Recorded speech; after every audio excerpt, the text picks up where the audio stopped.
Hello. Hello. Oh, my. Okay.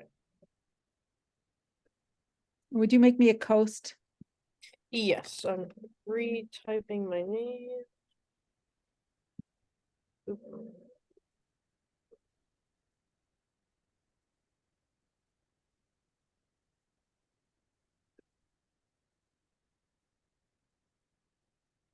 Okay. Oh, I spelled my own name wrong. That's embarrassing. Hi, Chris. Hi, Chris.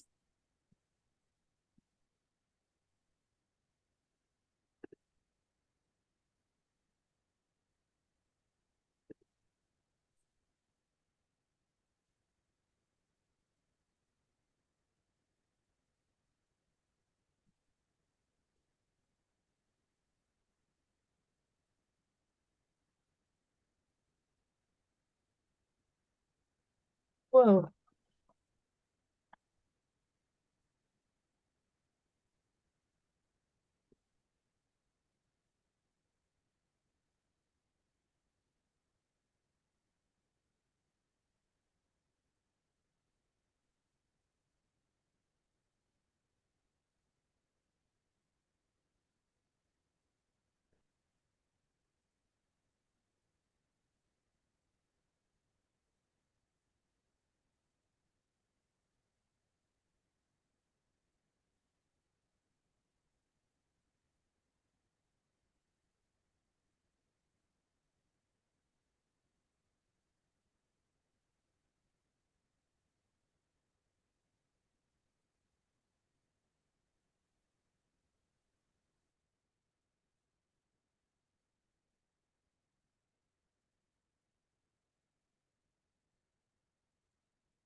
Hi, everybody. Hi, Mary. Hi, Robin. Hello. Carrie, I've already been talking to. And I think we're getting here, Scott, and I think Beth should be here shortly.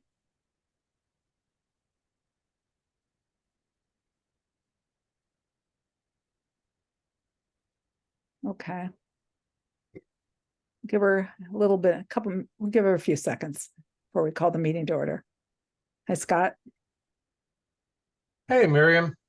Hey, everyone. Hi, Scott. Somebody's. All right. Okay, well, I'm going to call the meeting to order for the Shutesbury Conservation Commission, and for the recording, we have present Miriam DeFont, Mary David, Scott Kahn, and Robin Harrington. We have a very full schedule as usual tonight. Several public hearings, so we're going to try to use our time efficiently. And we will be opening now the public hearing for the amended order of conditions request for the Ames Pond Trail Maintenance Project being proposed by the Kestrel Land Trust.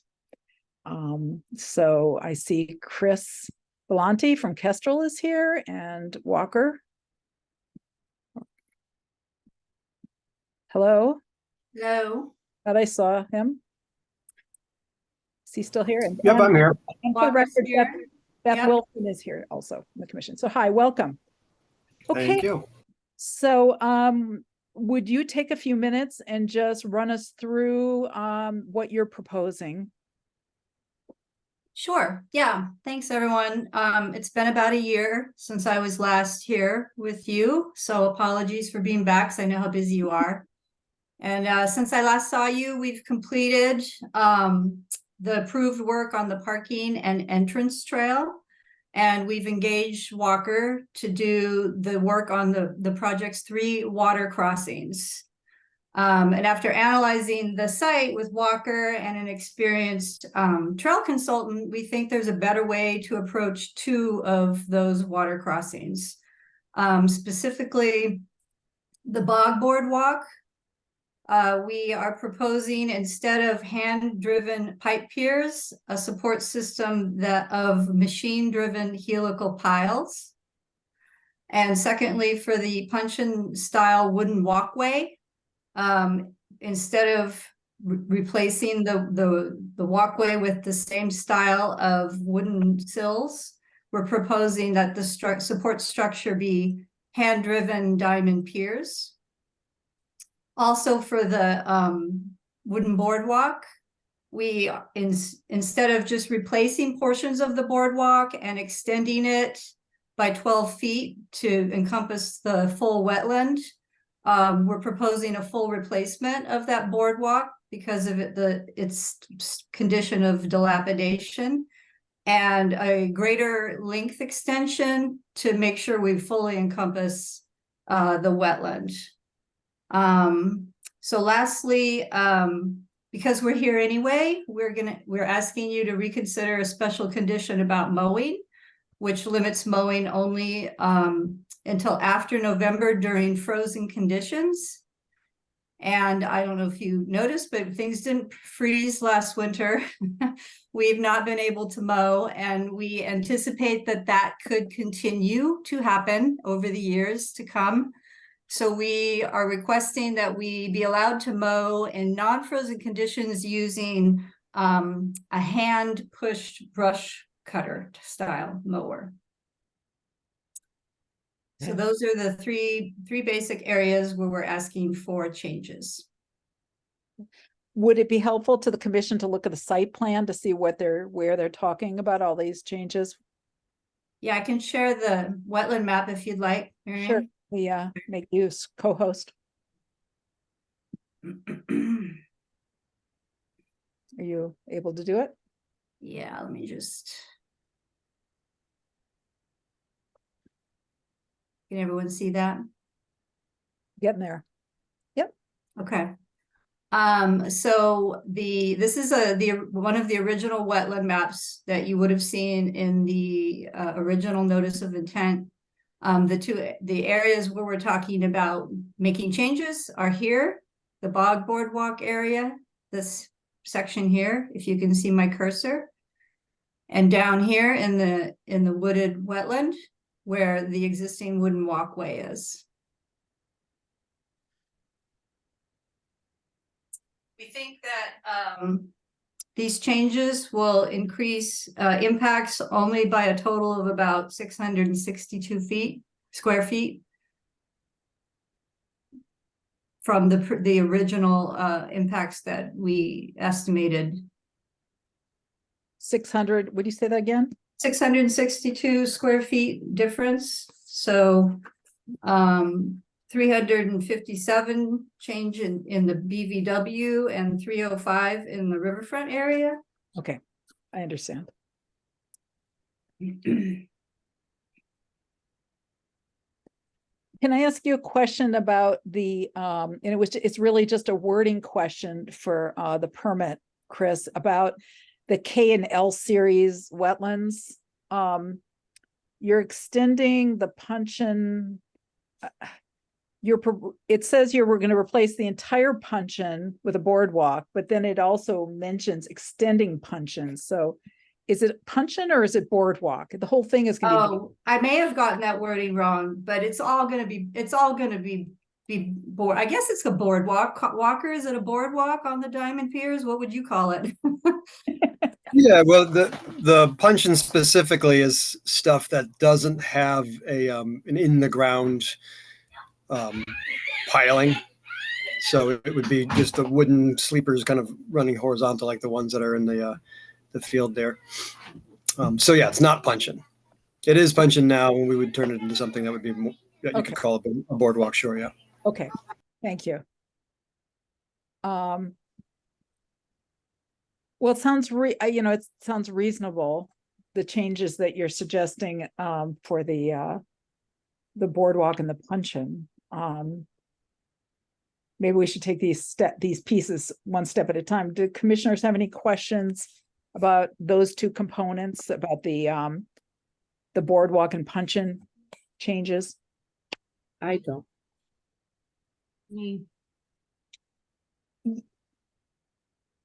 You mentioned in the application that maybe that there was the possibility of driving the helical piles, I think, or maybe it was the Diamond Piers under frozen conditions. Is that what you're proposing, is doing the work during a dormant period?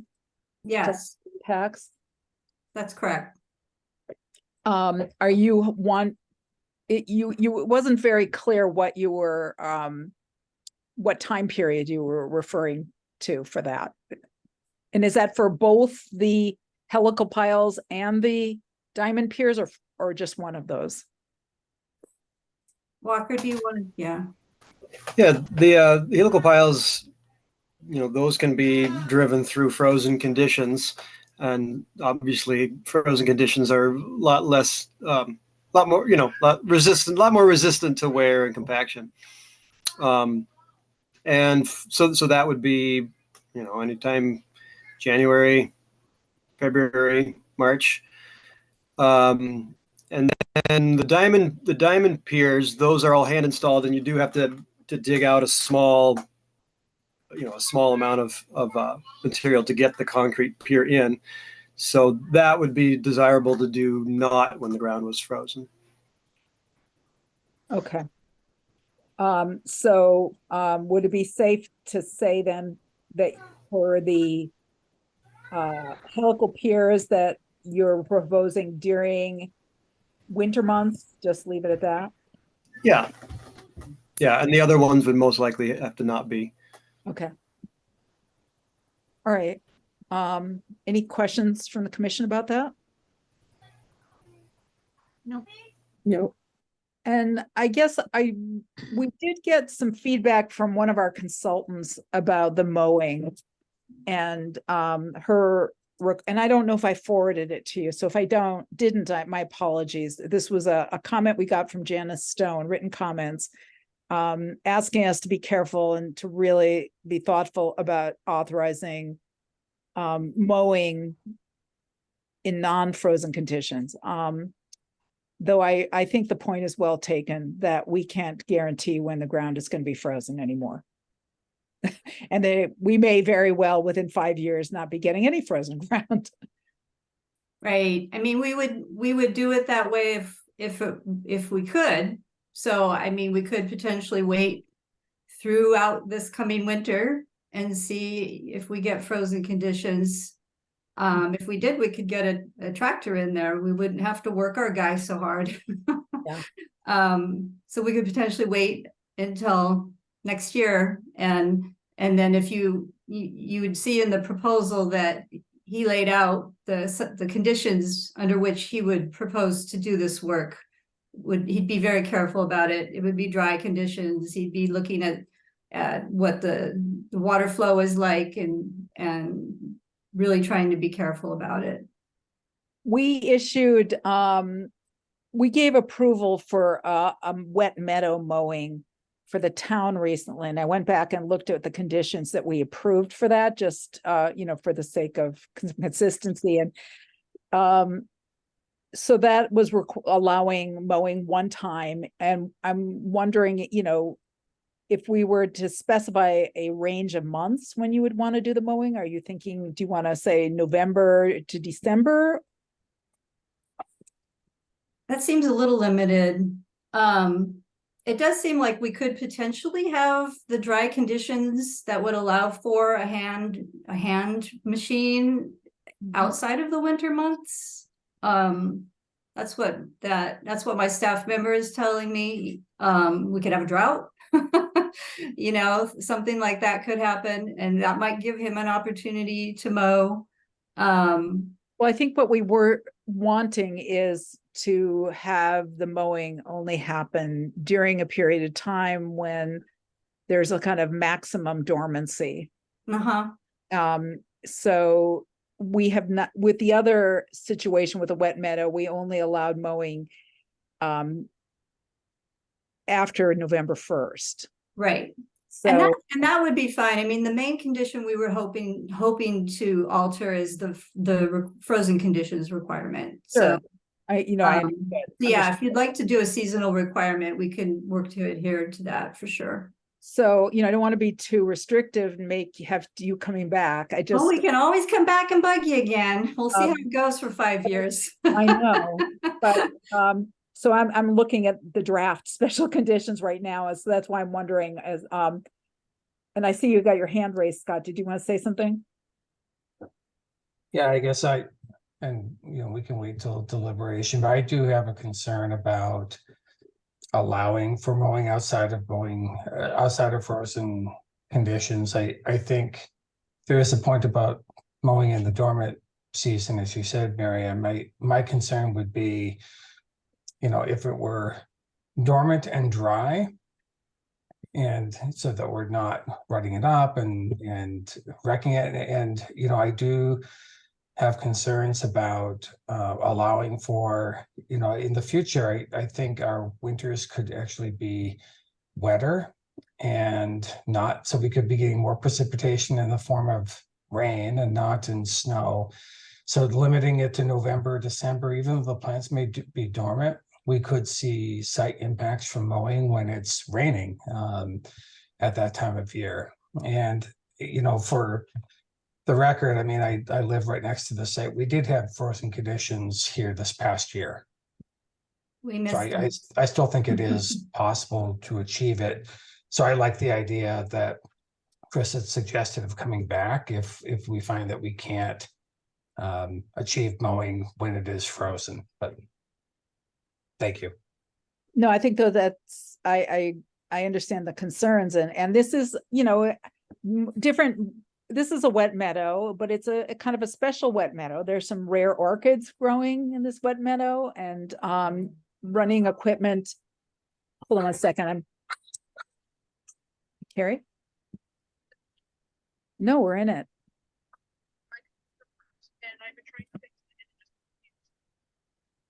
Okay, yeah, just come on. You look like you're still in the meeting, so. Okay. All right, see you soon. Okay, that was Carrie. She had a computer malfunction, but we didn't get booted out of the meeting. And, you know, the concern also is compaction or ruts or, you know, vegetation being pulled up because the ground is soggy and it, you know. Can we it's take the not screen frozen. down? Yeah, sure. I can't. Do you want to take it down? Thanks. Thank you. And those were some of the concerns that Janice had.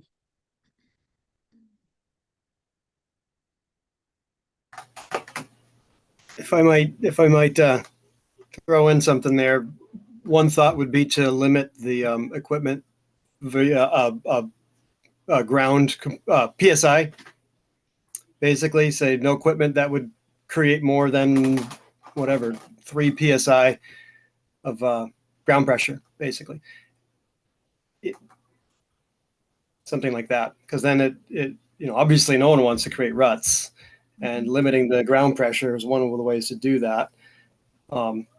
Historically, this has been mowed by hand, I think, without a push. I think somebody I think there were local residents that trimmed the brush or maintained it as a meadow without using any kind of push equipment. Isn't that right? Anybody remember? I think Marty got in there. I think they've used a variety of different methods, but my understanding is that they did do it during frozen conditions in the past. And I remember a landowner, some of the abutters came to the public hearing at the first time around and specifically had, you know, asked that we maintain those conditions. So I want to be mindful of that as well. All right. Well, do we want to have more discussion before we move on this issue? Beth, and what are your thoughts, Beth? I mean, I think if we can achieve mowing when it's frozen, that's the best thing to do. And I like the idea of this year, and I like the idea of it definitely being after November 1st.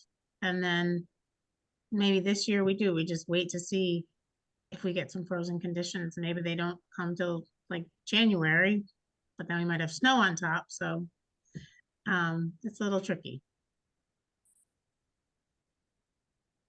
I think I agree with that. It's worth noting that, you know, we're talking about mowing a wetland, which is very atypical, right? Ordinarily, we would not allow vegetation removal in a resource area. But the reason why this was being permitted at all is because there was a historical precedent and, you know, community interest in maintaining the vista that the meadow affords. Because ordinarily we would say to, you know, a bordering vegetated wetland or wet meadow should be allowed to revert to natural conditions, and mowing is maintaining it in a certain state. So are we thinking that we would not change the condition, commissioners? Before we close the hearing? That's my thought. Yeah. I think the rest of the proposal makes sense to me, but on the mowing piece, I would maintain what we had permitted previously, frozen conditions. I'm okay with that. Could I just ask the commission's advice? What would you suggest we do if we don't get frozen conditions? Well, this is a once a year mowing, right? So again, to me, the best time to mow is the fall. So if we just kind of in the end after a year or whatever decide, okay, the frozen things, let's just take that out because it's just not making sense. My suggestion again would be November. You know, after November 1st, but then so if we've set that as a date, then you would probably do it right away in November. Even if it's not frozen? Yeah, and then maybe we do a PSI limit. I don't know particularly like what a push mower, what the PSI is for that compared to other Well, things, but we can look into it. Yeah, we're estimating that the PSI of the machine we have is between 10 and 14,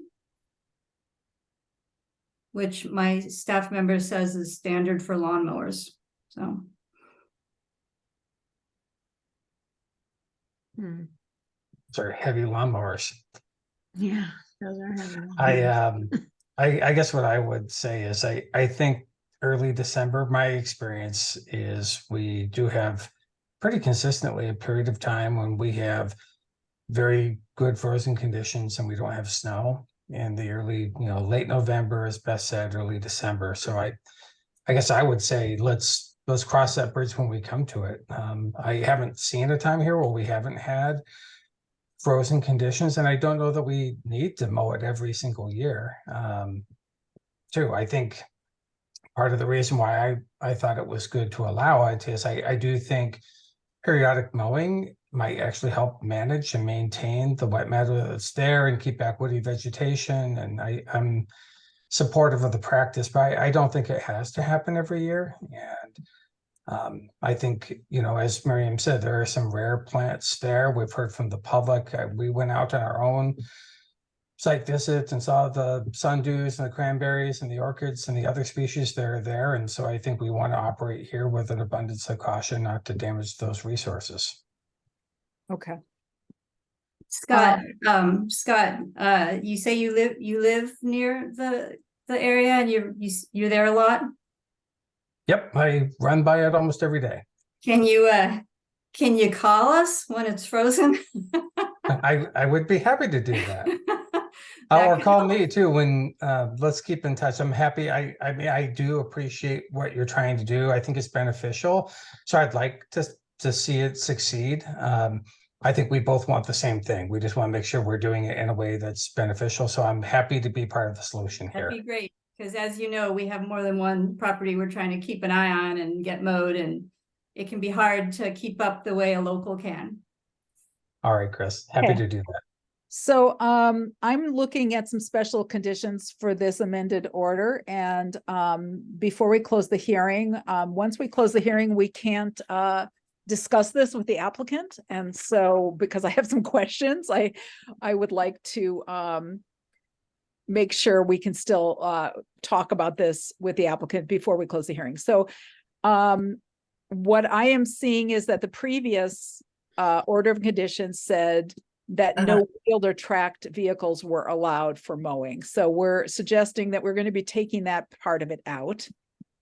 Is it possible to speak? I'm trying to raise my hand and I'm calling via cell phone and I've been trying I'm to sorry. Oh, speak this whole time. My name's Rhea Windcaller and Oh. I live directly across. Sure. I'd like to talk on this because I am one of those people who have been mowing there. And I've lived across the street there for, I guess, about 30 years now. And in regards to the mowing, Julian Janowitz mowed it, and that's why we have a beautiful meadow. I disagree with Scott respectfully that I have the field directly across and it is not getting frozen anymore. And I also want to take to note that Kestrel is really, really responsible. I feel like we're kind of crossing hairs here with the organization that has done so much to be so careful for that situation. So I do continue to go and mow over there because I help the current owners of the property with my riding mower and keeping it down for lots of reasons. But I do feel like you're crossing hairs here. And one should take in consideration that we could guess whether it's going to rain or not rain. Everybody, that's like a poker game. So who knows? The key is to keep it as nice as it is and to keep the crops down that are growing there. You got to mow. I mean, that's the bottom line. Thank you so much for tolerating me. I'm sorry. I'm kind of dealing on the road here right now. Okay, thank you. No, I appreciate your feedback. I would like to, are there any other public comments? Let me ask that first. Okay. what I would like to do is screen share the document. And I think, you know, in the interest of being collaborative with the applicant, I'm engaging in this dialogue. So I think I've got all of this part of the special conditions straight, but I've got highlighted the areas that I think we're going to have to change.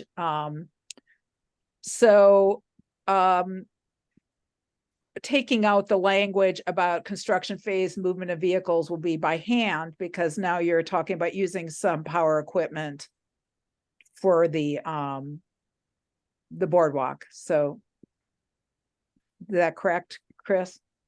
I'm sorry, Marion, could you repeat? Well, if that? you can, I don't know if you can see condition number 22 from the original order.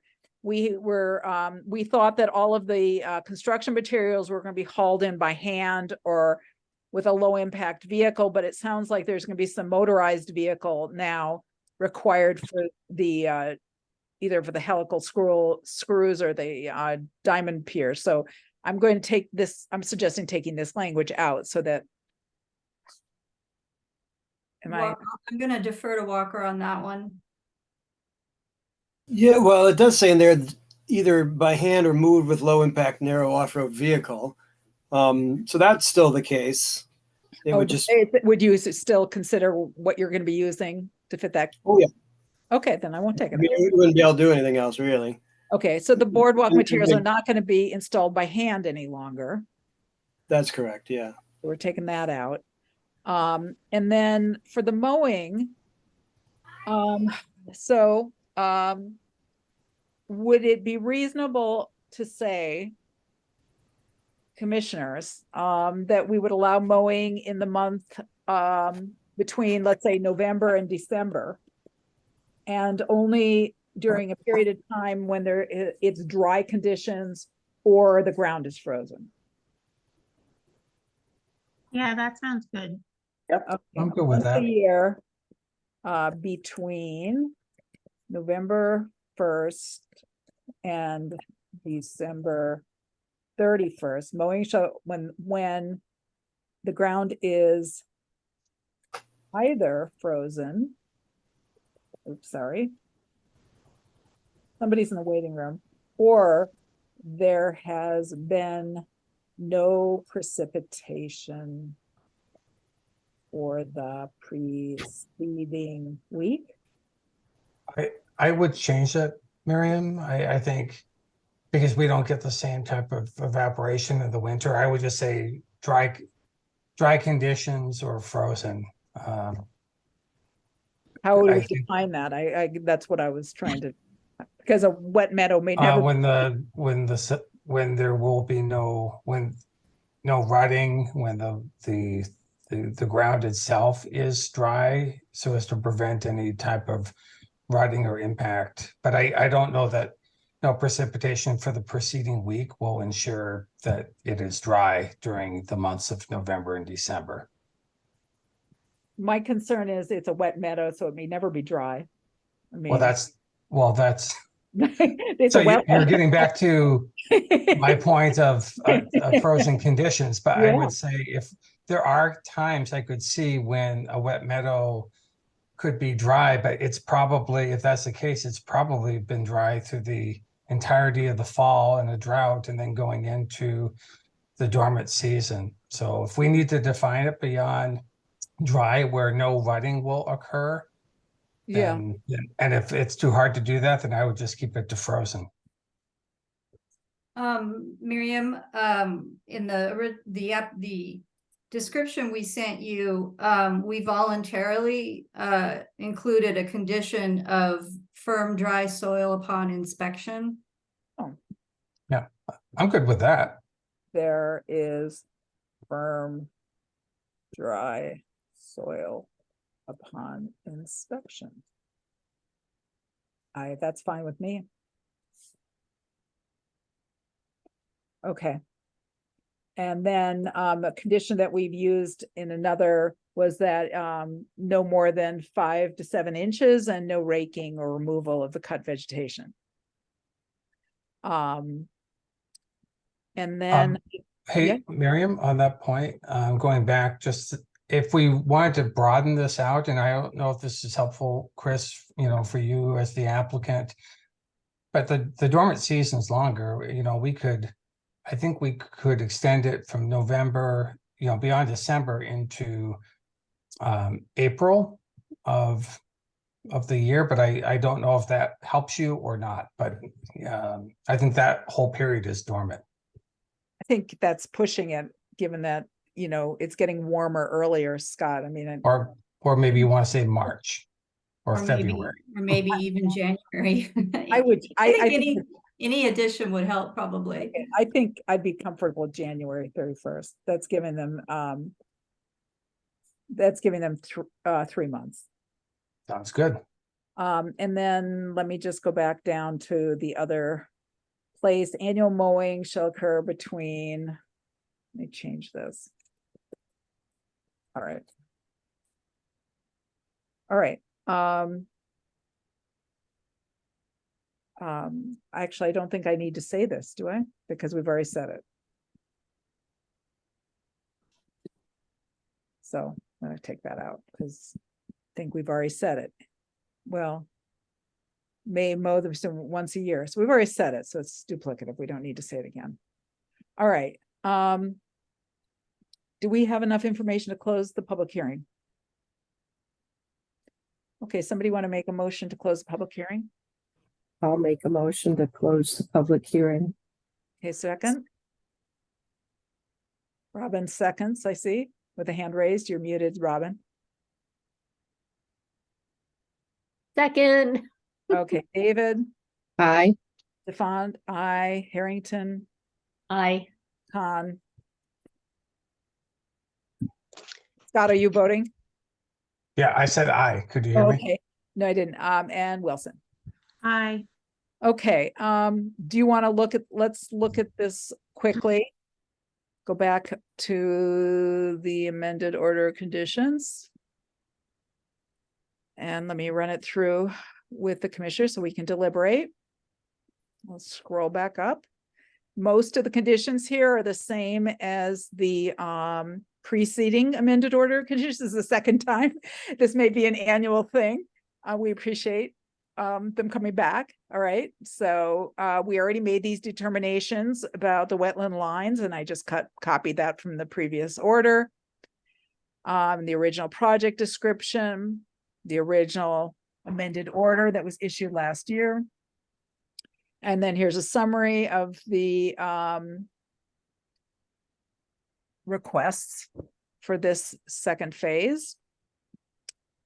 And the alterations that are described, the rationale for the proposed changes includes improved wetland crossings, improved structure stability, reduced soil disturbance during installation, and reduced maintenance impacts were some of the features brought up in the notice of intent. And just, it's important for us to be mindful that we are agreeing that this is a minor change and not requiring a new notice of intent, because we're determining that the changes are at least as protective of the interests as the original. If we thought they were not as protective, then we would have needed to require a new notice of intent. It's the kind of way it goes. All right. And then moving through all of this, this was a 5-year permit. And all of this is the same. I didn't change any of it. And then in construction impacts here, let's look at this one more time.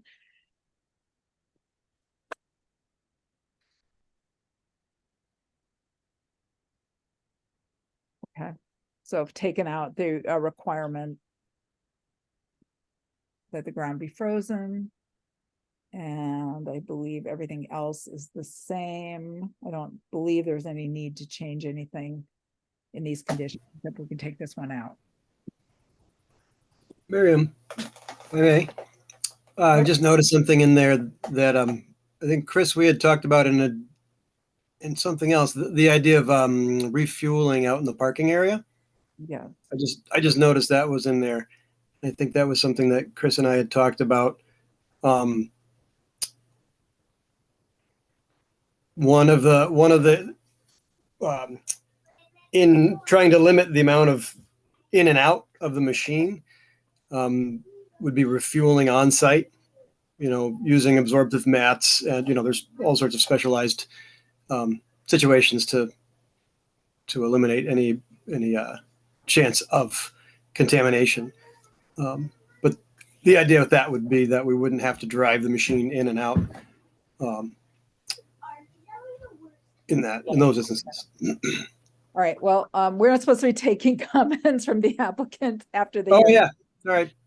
Sorry. Never mind. Okay. Commissioners, do you want to discuss number 20? I think actually that's a really good point, and we didn't. So I'm glad that we're having this conversation. I'm good taking that out. I think less trips over this area, which is sensitive, are going to have more impact or be more beneficial to the resource area, as long as condition. I don't know if we can condition the refueling on site, the standards that Walker just talked about, but I am supportive of allowing that if it's done carefully. Well, they described their procedure for it. Yeah, I'm good with that. Yeah. Is everybody else? Yeah, I'm fine Yes. with that. Robin? Okay. Oops, I'm having trouble. Try to take that out. Okay. All right. So I think that we've got it. I think we've got it as good as we're going to get it.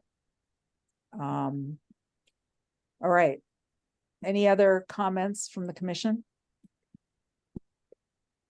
Nope. Okay. All right. In that case, I will move that we approve this amended order of conditions for the Ames Pond Trail maintenance with the approved edited special conditions. Is there a second? I'll second. David, Aye. Stefan, I, Harrington, Aye. Khan, Aye. and Wilson. I, Okay, well, thank you. I'll call you Chris when it's frozen. I'll confer with Rhea. Thanks, Scott, and thanks, everyone. Thank you. Okay. We are going to move on. We have a public hearing now that we will be opening for 56 Lake Drive for a stone stairway. The applicants are Leonard and Loretta Muscal. And this is with Ward Smith as the representative. Hi, are you there, Ward? Hello? Yeah, hello, I'm here. Hi. Let me get Okay. So would you like to give us a little presentation of what is being proposed? Sure. This is an existing single-family home on Lake Wyola. And there's an existing staircase leading from the parking lot on Lake Drive down to the house. And the staircase continues along the side of the house. And then it's a sloping lawn, and the people that live there are aging, as we all are, and they'd like to continue the staircase down through the lawn because when it's wet, it's slippery. The work is proposed to come as close as 24 feet to the bank of Lake Wyola, which was flagged by me and was surveyed and plotted onto the site plan. There's also a bordering land subject to flooding resource area, but there's no work proposed in that. That's what's it say? The 836-foot contour line. So there's no work proposed in that. The closest work will be 24 feet, as I said, from the bank. And we're proposing to use a double erosion control barrier composed of silt fence and straw wattle. So it's going to be railroad tie and gravel construction. And then any areas that are disturbed will be returned to lawn. The total square footage of impact is approximately 280 square feet. When we looked at the site, There is an existing dock that does not have a Chapter 91 waterways license, so we would ask the commission to include that as a condition. And I've spoken with the applicants and we plan on filing a request for determination of applicability or a notice of intent, whichever the commission requires this winter, and then file for a Chapter 91 waterways license. Thanks, Ward. So historically, we have required that the Chapter 91 license be included with a notice of intent and that it be initiated as part of the NOI. Because we don't have any real control about whether or not the Chapter 91 application goes through after we close and issue the Right. order. It was my understanding that they wouldn't issue a Chapter 91 until you had issued your permit. Is that? Well, it's a little bit of a dance between the two. So our order of conditions is necessary for the Chapter 91 license. Right. What has been recommended by DEP is that we make a condition in our order of conditions that the applicant has to be in compliance with all other applicable regulations or laws. Mm-hmm. No work under the order can commence until they have done so, which would mean that the order of conditions would not become active until they had brought themselves into compliance. Okay, so in other words, they couldn't put the stairs in until they get the Chapter 91 waterways license. Until they'd shown us. But the problem is that you can't get the Chapter 91 license until we review a design for the dock. And you have to go through the process with noticing natural heritage. Right. And there's a 30-day waiting period for that. And so we wouldn't be able to approve it until you updated the notice of intent to include the dock. I mean, you wouldn't have to refile, but you'd have to supplement it. Okay, so you suggesting I ask for a continuance? Well, I think that would be my suggestion if we were going to be consistent with what we're requiring of other applicants. It's up to the commission. I can't make that decision, but I would say my own personal opinion is that is consistent with what we're requiring for other applicants. Maybe we can hear from the other commissioners. So I just want to be clear on what he needs to do. Well, the notice of intent does not include the dock. He didn't give us a design or a footprint. He is proposing any alterations to bank or land under water bodies, which would be part of the requirement. You know, if you're putting in a dock, then those would be part of the alterations being requested. So we don't have a design of the dock, things like that. So in order for us to issue an order of conditions for the dock, we would need those things, and there would have to be a 30-day waiting period. It would have to be submitted. He'd have to file with MISA, and then which is the Massachusetts Endangered Species Act, and then they have a 30-day comment period before we could issue the order. So those are the two things he needs to complete. And then file Chapter 91 or file it concurrently? And then initiate, then you would, what we've done is ask people to initiate the Chapter 91 application and show us that you've initiated it. And then, once you get the order of conditions, you give that to the Waterways Program, and then they give you the 91 license and just give us proof of the 91 license having been granted. Actually, the 91 license has to be recorded with the Franklin County Registry of Deeds. So we would ask for proof of the recording before any other work was done on the project. Okay. So it's a little bit of some hoops to jump through. Okay, so I guess I'm asking for a continuance. I don't think this is going to happen by the next meeting, so I don't know if you want to make a date. No, we should definitely make a date. I do have a couple questions. Yep. So can I screen share? Let me see if I can screen share the site, our photographs from the site. I'm going to try and do that if it's going to let me screen share. Ugh. Okay. One question I had when we did the site visit, can you all see these photos? Yes. Okay. Was that you've got, the ground where you're gonna be doing, where the stairs are gonna go, which is kind of approximately where you're standing in this lower picture, Ward, you can see as a close-up, it's pretty root bound. And there's this Yeah. mature pine tree, and you're saying you're gonna work around that tree, but you're not anticipating that you're gonna Well, disrupt the well, tree. they don't want to remove the tree, so they want the steps to go in there without damaging the tree. I mean, that's the whole idea. I'm sure they're gonna have to cut some roots, but the idea would not be to cut so many roots that the tree is damaged and has to be removed. Yeah. Well, it is a concern that it could stress it. Yeah, they don't want to remove the tree. The whole idea would be to keep the tree. Is there, I any- can't see The the site picture. visit, I felt that it would be possible to put in those railroad ties around the roots that were there without having to remove very many. That's the idea. Yeah. I thought that looked like that was able to be done too. okay. All right, and then the other question was just that we realized today that, the NOI was, submitted by the Muscals, but that they're actually not the owners of record, and we don't have anything in writing from the owners of record, and so, Yeah.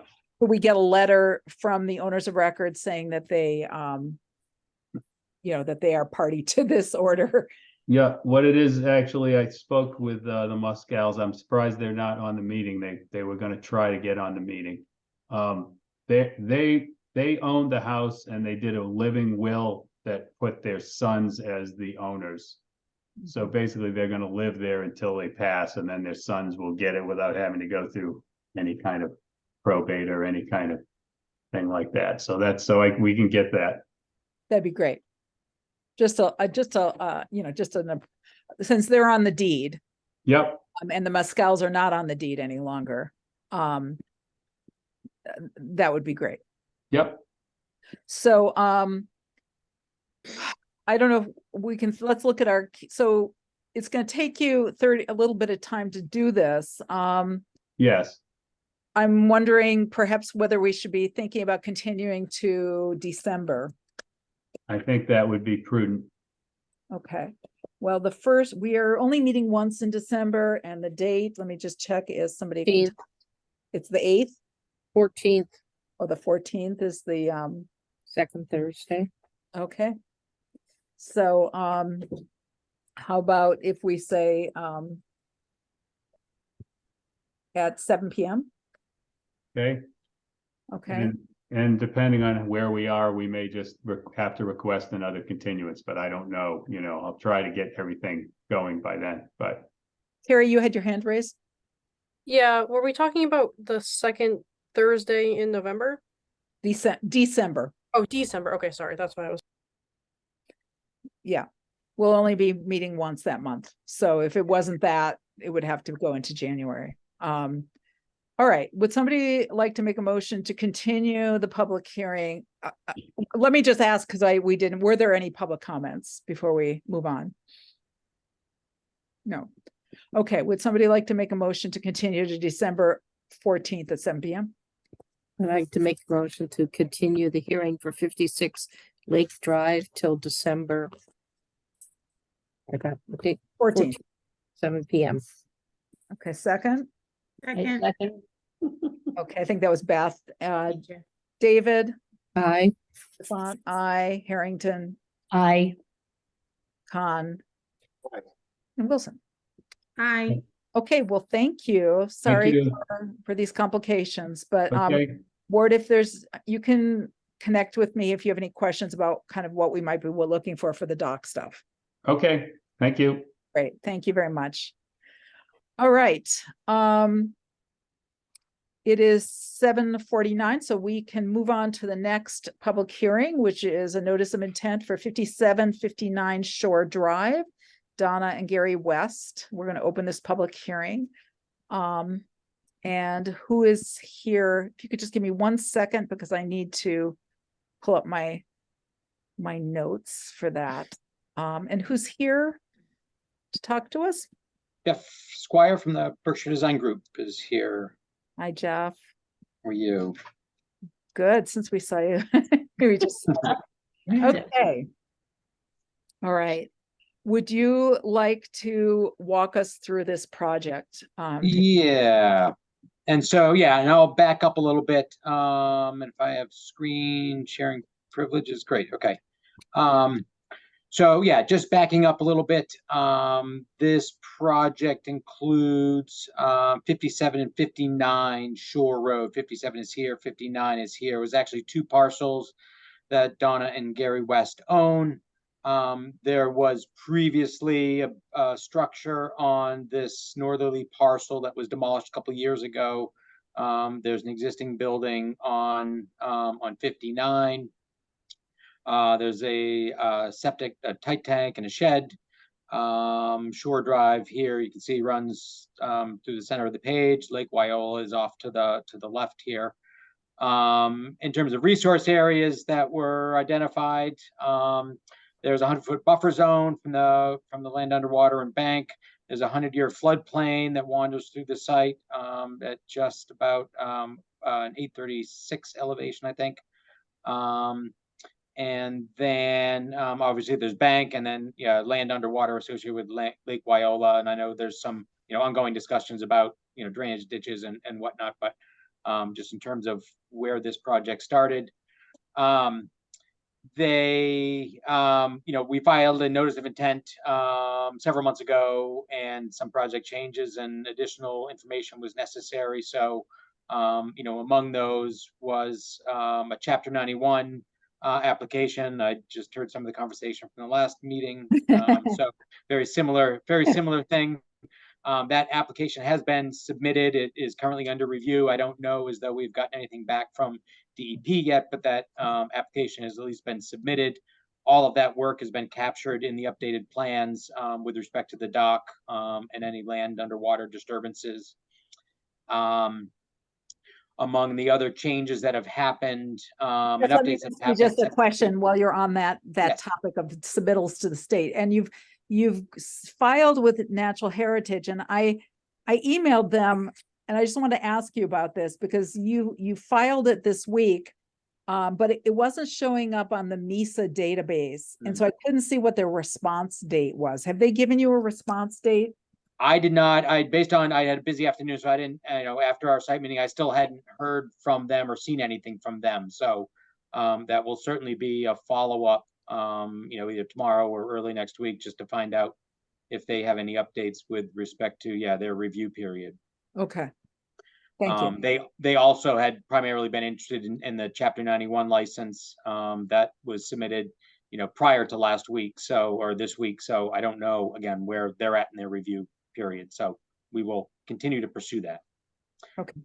And among the other updates, in terms of their review, they also review up to the top of bank. So if there's any changes to any design features involving bank, or you should update them. Sure. Yes, and they do have copies of all of that. So we'll stay tuned with them.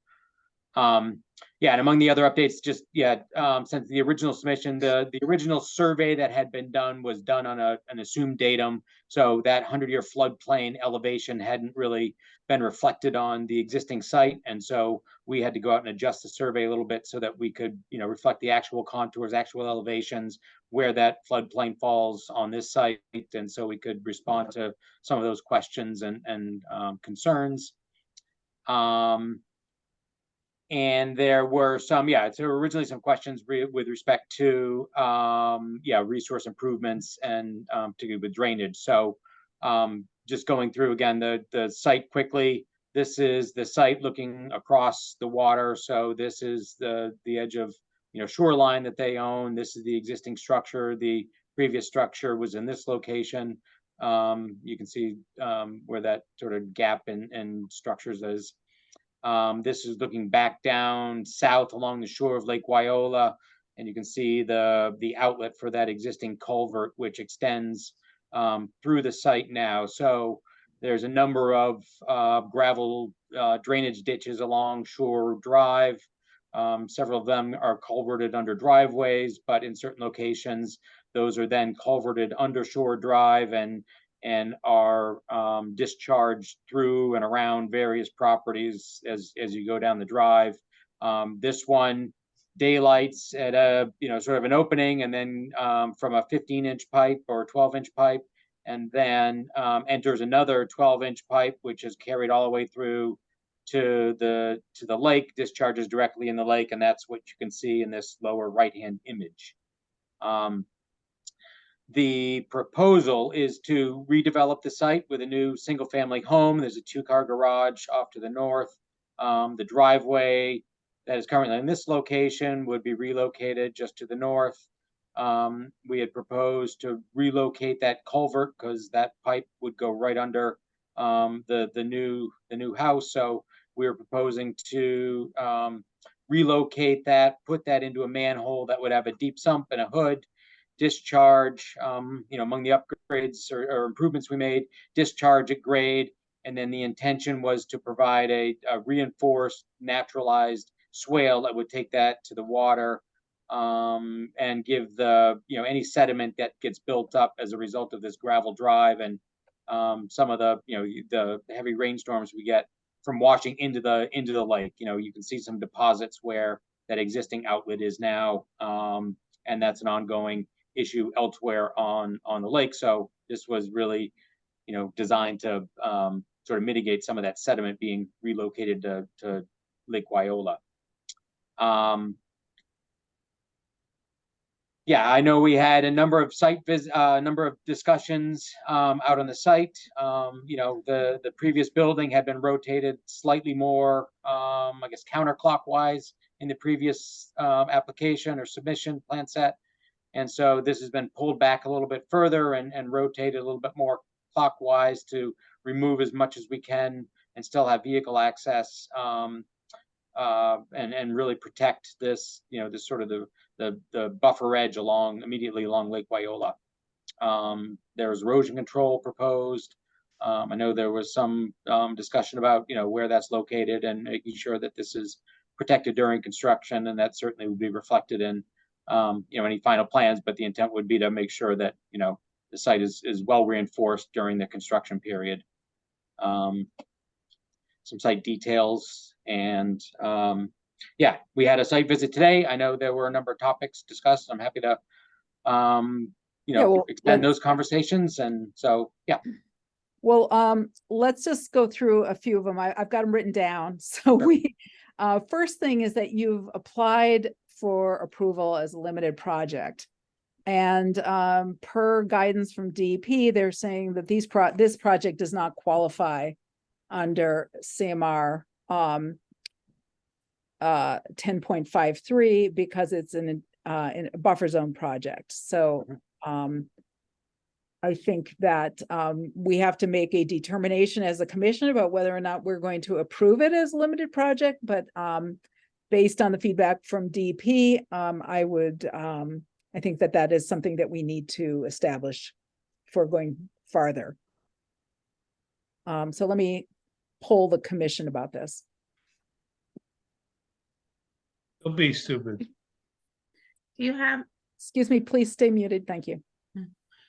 do you happen to have the actual limited project text? I don't know, Jeff or anybody? I do, and it's a little arcane because I didn't have time. It references other sections of CMR, but I did consult with Mark Stinson about this, and he said limited projects do not qualify when they're only buffer zone. They only qualify when there is work in a resource area and you are waiving some of the performance standards for an alteration of a resource area. And buffer zone impacts don't qualify. That's DEP's position. Yeah, and I was just wondering which of the limited projects this particular project was applying under. They wanted, they had, I think 3. One was septic systems or sewer systems. One was road improvements, and one was it driveways or? It might have been the culvert replacement, which again, that was among the list of limited project items.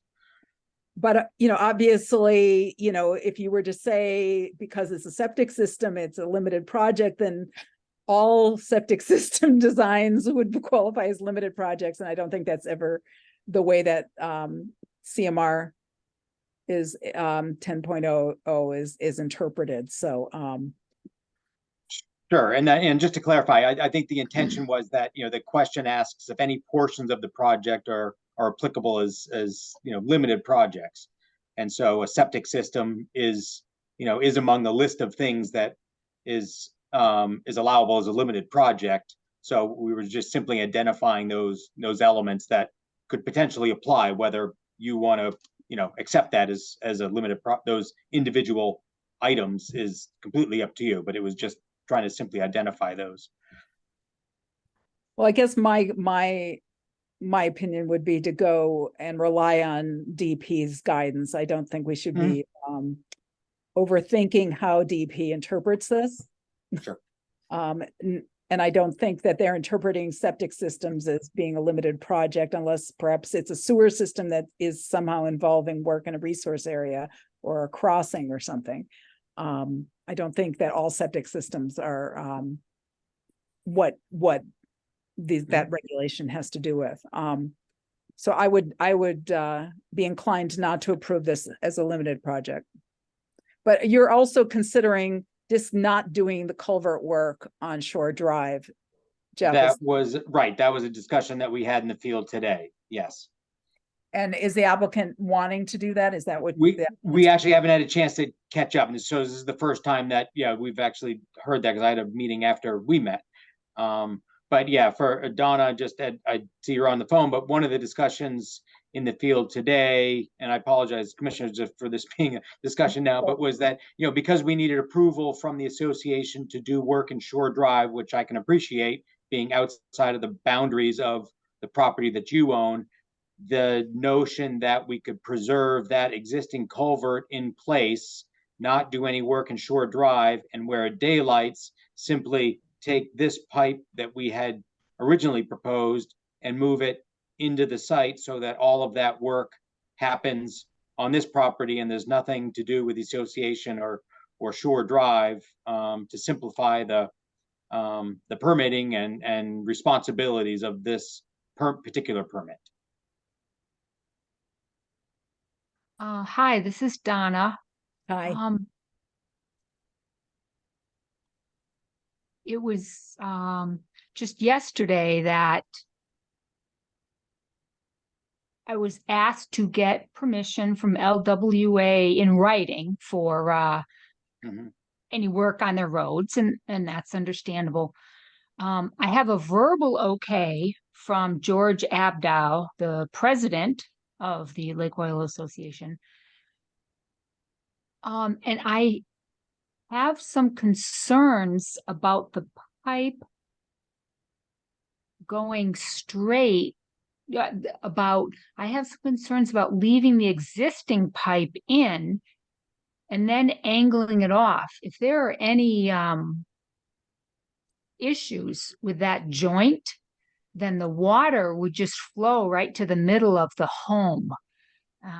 So I'd like to learn more about that, or.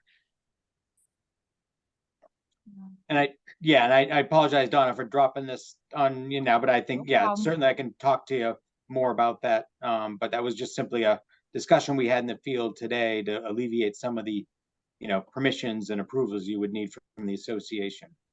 Yeah. The reason for the concern, let me just kind of like lay out what are some of the concerns. So, we would not be able to issue an order that involved another property that wasn't a part of this notice of intent unless there was some sort of written consent from that landowner, which is LWA. I understand you have verbal okay, but we would need a written consent. And the bigger issue is that, there's going to have to be an agreement to maintain that structure. And it's going to need to be recorded with that property. So there would have to be, I think, an agreement with LWA to have the order of conditions in some way recorded or attached to their property. Because if there were ever any issues around maintenance that would be impacting this property. I understand, you know, you're part of LWA and right now that's fine, but you know, 20 years from now, you might sell the property, a different landowner could own it who isn't have that relationship. And so we have to think about how these two different property owners are interacting with each other around this permit. So it is cleaner if our permit only involves whatever property you have control over. I'm not saying we couldn't figure a way to make it work, but we would need to have some would have to have that written in writing. Yes, and that is fine. Again, I have a verbal agreement from the president that they will maintain the manhole. I can get that to you in writing. I mean, it may be as soon as an hour after this meeting. I can't record it at the registry No, that fast. no, well, you wouldn't. We're not going to be able to issue the permit tonight, so we do have some time because we Right. don't have the review period from Natural Heritage completed yet. But just to be clear, I think, and maybe I'd hear from the commissioners, I think that the written agreement would need to be that they are agreeing to maintain it. They're agreeing to allow this construction to be done by you on their property, and that they would agree to record it. If that's, I don't, do people agree it would need to be recorded? I'm not sure, since they're not the applicant. Yeah, It could be that there could be just a written agreement that's recorded. I don't know. yeah. Yeah, so if I have a written agreement with LWA, do I take this letter to the Registry of Deeds? Well, that's what we're talking, I mean, you would take the letter to us because we would need the Okay. letter as part of your application, because we wouldn't be able to order this work without written permission that they are going, basically, there would need to say in this agreement that they would comply with any conditions that we put in this order of conditions, because we would be permitting all of the work, including work on the road. And so any conditions that we put about construction, they would need to be cooperate with. So I think that would be what we would be looking for. Does that sound right, Beth? And everybody else? Yeah, I think like you said earlier, that there's an agreement to allow the construction to happen on Shore Drive. There's an agreement that the association, I guess, is going to clean out the manhole with the deep sump. You know, those are and then I guess an agreement that all conditions that the Concom issues having to do with construction are agreed with by the Well, who's owners of the road. responsible? Who's responsible for the manhole? Is it in the right of way? Would it be LWA or is it the landowner? It Maybe looks Jeff, to be on the landowner's land, but I thought that's what you guys were just talking about, is that would be part of this agreement, that they would take on maintenance of that manhole. No, I meant maintenance of the culvert. Oh, okay. I've just, Well, because somebody obviously, then, if the culvert, for example, got crushed, and then this property would get flooded. So, there has to be some agreement that they will maintain it since. okay, then they could just have that maintaining the culvert. Then I would certainly want to see that the homeowner's taking on maintenance, has a maintenance plan for the deep sump Yes. manhole and also for the swale. Yeah, that's what we talked about at the site visit, is that we would need Jeff, a supplement to the notice of intent with an operations and maintenance plan for the for basically all of these stormwater conveyances.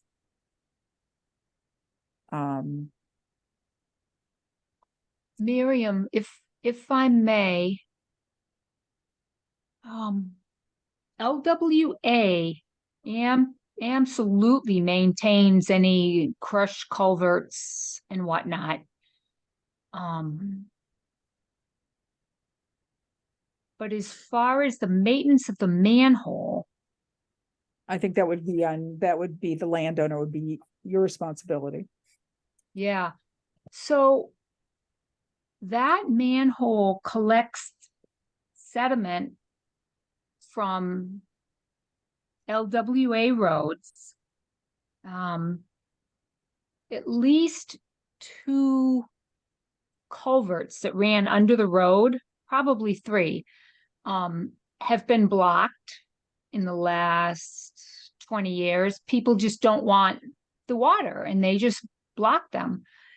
I have an excessive amount of stormwater rushing to my property. LWA has not cleared those culverts that were closed, and I feel that that leaves me with a larger burden of the sediment than could be expected. I don't think it's fair that I'm responsible when LWA allows other owners to close their culverts. And then you should, with this project you're planning, I would talk to them about that, and I would say, you know, we're putting in a deep sump manhole here that's going to trap sediment, but I feel like it's coming from the road that is really owned by the association. I'd like an agreement that you're going to pump out and clean the manhole, you know, annually. Right. That's I what was would going to do. suggest that, yeah, I mean, obviously we need to come back, but I mean, it sounds like as long as there is a responsible party for that manhole, whether it be the property owner or the association, that, you know, that's primarily what your commission is concerned with. So I Yes. think Yes, and I think you should, in writing up that agreement, my suggestion, and I guess this is between you, the Wests and the LWA, but you know, I would probably make sure that agreement is gonna survive if you don't own this property, because we'll probably put a condition in the order of conditions, which will be attached to this property, saying that LWA is going to be responsible. And so make sure that they're agreeing to that.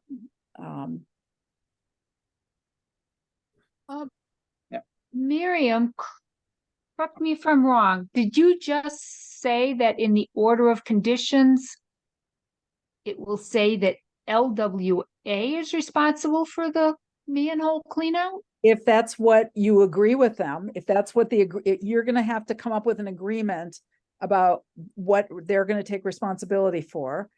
You haven't done that. We don't know what it's going to say. But whatever it says, we would make that agreement part of the conditions for this order. Yes, I can't say what it's going to say because that agreement doesn't exist right now. So at a bare minimum, it would be maintenance of the culvert that goes under Shore Drive, because that would be their responsibility. It's on their property. If you get them to agree to maintain the manhole and the sump, then that would be part of it as well. That's up to you and them to figure out. Is that clear? Yes, thank you. Before we go any further, we sort of stepped over it, and I just want to, as a formality, want to go back to the limited projects. Commissioners, can we finish that discussion and make a determination? Yeah, I wish I had in front of me the 3 that are being applied for, because you know, culvert work If it comes down to, I guess, whether we're calling it a stream or not. You know, if it's a stream, then you are working in a resource area, and a limited project could be applicable. If we're calling it drainage, then probably not. Probably not, especially if it's not an it's not a situation where the culvert's malfunctioning, for example. If it was a crushed culvert, maybe, you know, and there was flooding that was leading to something, but do we want to back up and have that discussion about what this drainage is? I think we should probably have that discussion. Okay. So Jeff and Beth and I and Robin had this discussion today in a previous site visit.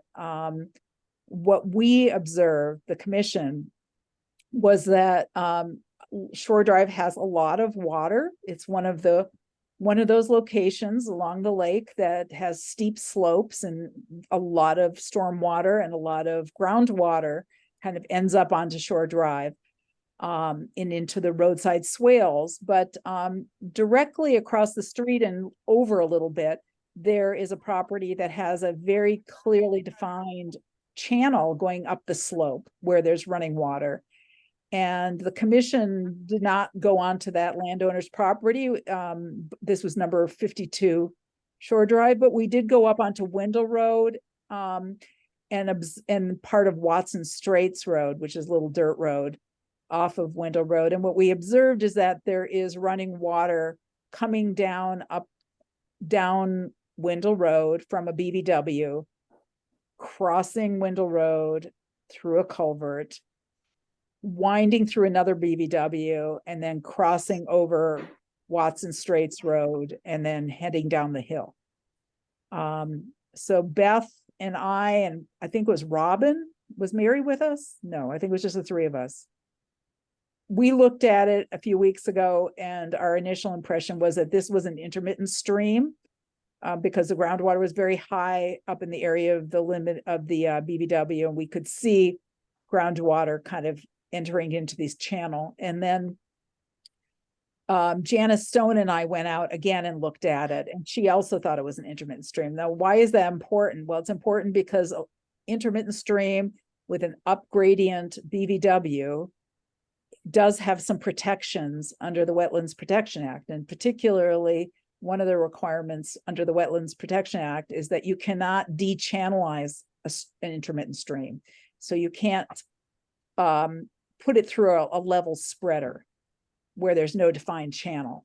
And that was one of the comments from DEP when they reviewed the project, was that they were concerned that it could be an intermittent stream. So the applicants have shared with us that they think that this drainage channel has been modified by residents over the years, and that it's hard to tell what's naturally occurring and what is due to an actual intermittent stream.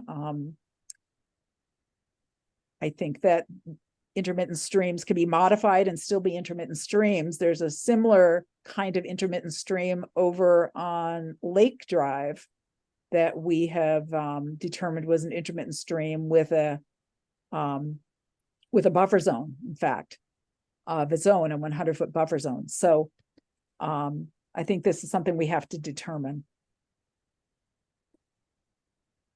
Today we looked at it just from the road. Again, we didn't have access to 52 Shore Drive, but there was running water today, and it hasn't rained in several days. So it's clearly being fed by groundwater. Yeah, what I think is tricky about this is that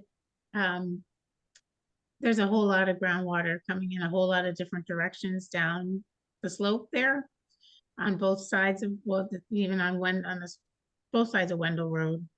And I think there's been some channeling just because of all of the rain we've had this summer. So it's hard right now to look at that slope behind Shore Drive and really be able to tell, you know, what really is an intermittent stream and what isn't just seepage right now that's a lot stronger than it usually is. And there's a lot of intermittent streams that are running now at a time when ordinarily they wouldn't be running in October, just because we've had a really wet summer. So we're seeing more. I have an intermittent stream on my property that's been running pretty continuously all summer, and it usually dries up. So we just need to make a determination, because it does have an impact on what kind of design. If we agree that it is an intermittent stream, then the applicant would need to maintain a channel. They can't have a level spreader. If we say we're determining it's not an intermittent stream, then the level spreader would be permittable. I think that's what it comes down to. Donna, I see you have your hand raised. Go ahead. Thank you. The property across the street from me does not have any water problems from Wendell Road.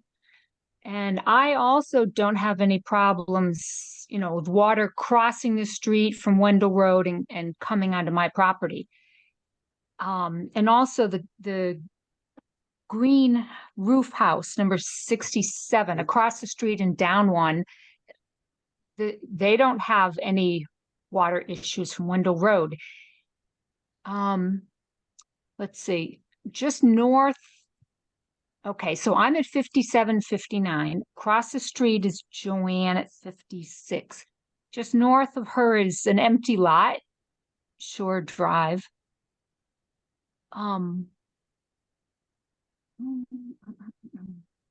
Who's moving the cursor? That's me. Oh, Yes. okay. He's trying to just assist. Well, we were, 52 Shore Drive Right. has a huge washout on their property Yes. from erosion. So they definitely, they have a lot of water coming down. It's very obvious. We can see it.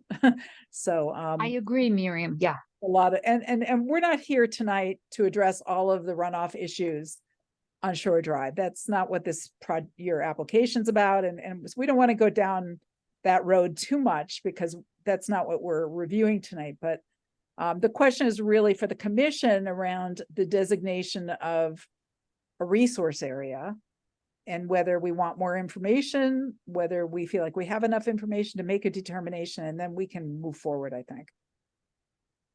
I think that's kind of Okay. where we're at. Yep. Maybe just in summary, I guess the point I was trying to make is that in my opinion, the stormwater problems at 51 and 52 are a completely different topic than my issue that I bring to you. Yes. Well, it's just, is this just stormwater or is it a stream? So if it's a stream, that's kind of a wetland delineation question. And so what the commission has to decide is, do we have enough information? Do we want more information to make a decision about that? So let me just poll the commissioners. Do we want to make a determination at this point so we can move forward with this and give the applicant some clarity? I think I'd like a little more information. I think I'd like,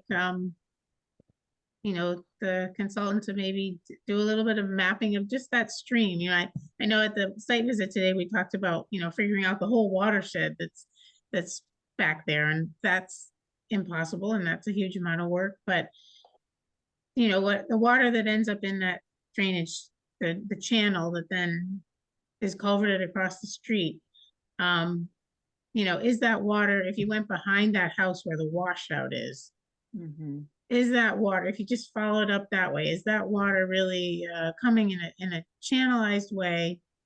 And is it an intermittent stream? What does whoever's doing the delineation for this project think about that? Yeah. Is that asking too much? I don't know. Do we want to ask them to have a wetland scientist review it? Well, who did the delineation for the project? Well, the only delineation was bank and land underwater, so there wasn't really, there weren't any other resource areas that were identified at the time. There was no BVW, there was no, there was at least the opinion at the time is that that was a drainage ditch. There wasn't the conversation about intermittent stream, so it was simply bank and land underwater, which was a pretty clear delineation.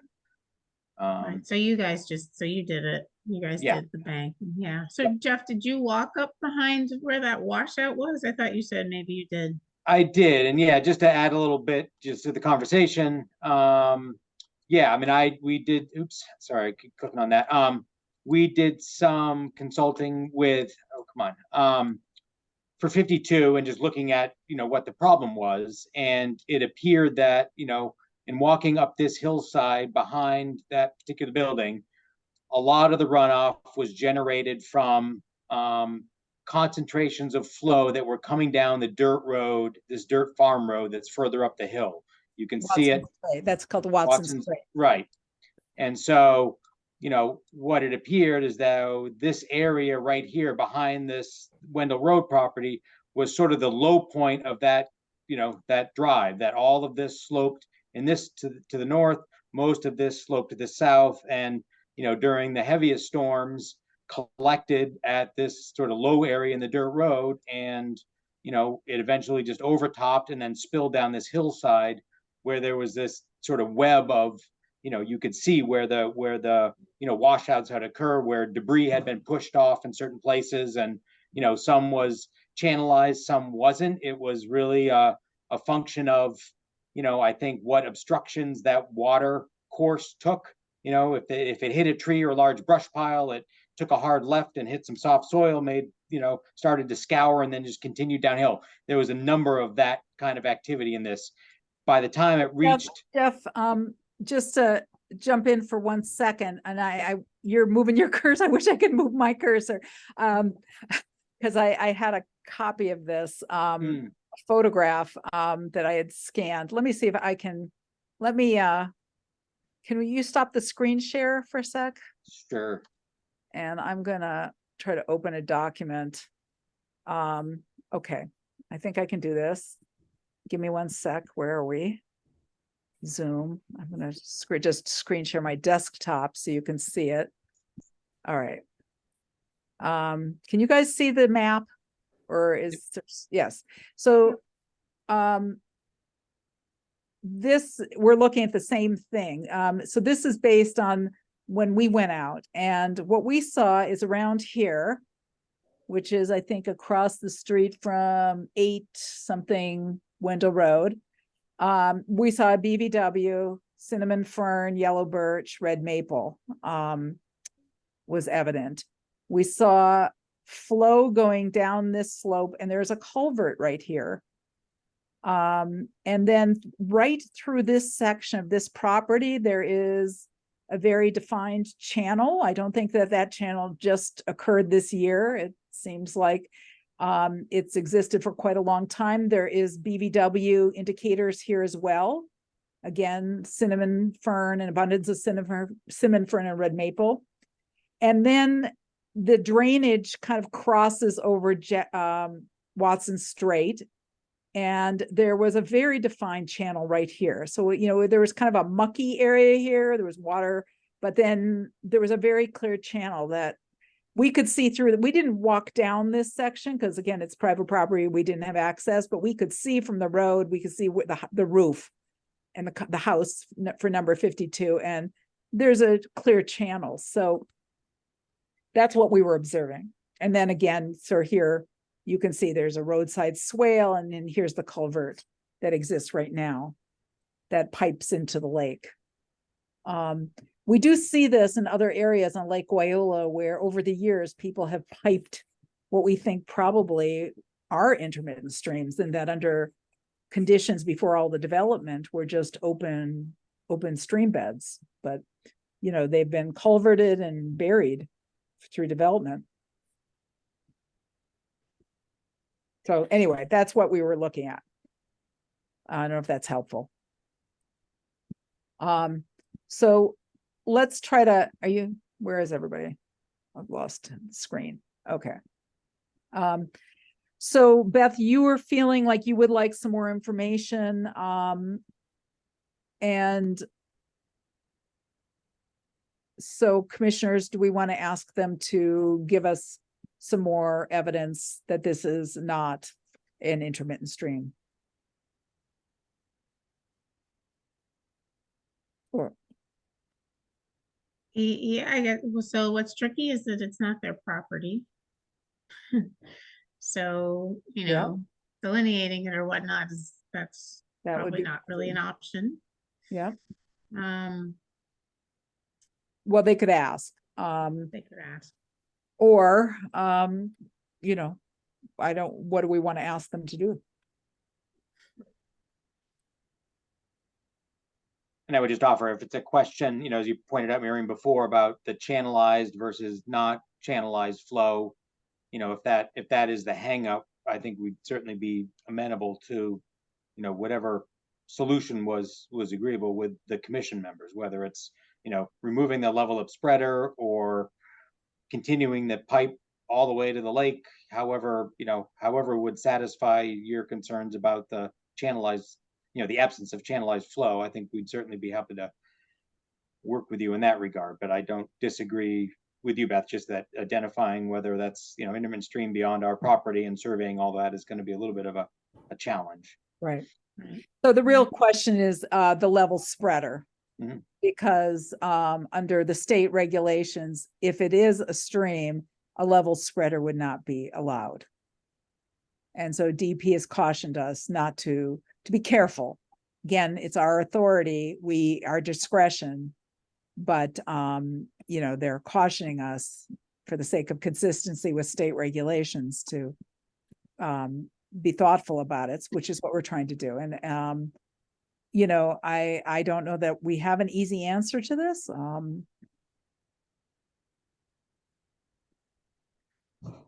So DEP is recommending that it just end in more of just a channel, so that it's more like a continuation of a stream.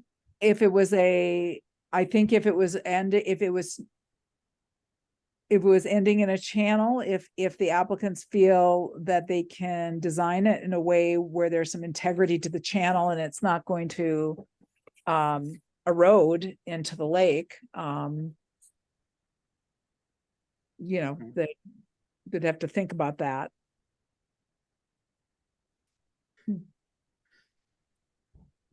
I mean, I think the whole point of the level spreader was to dissipate the energy. Right. Right.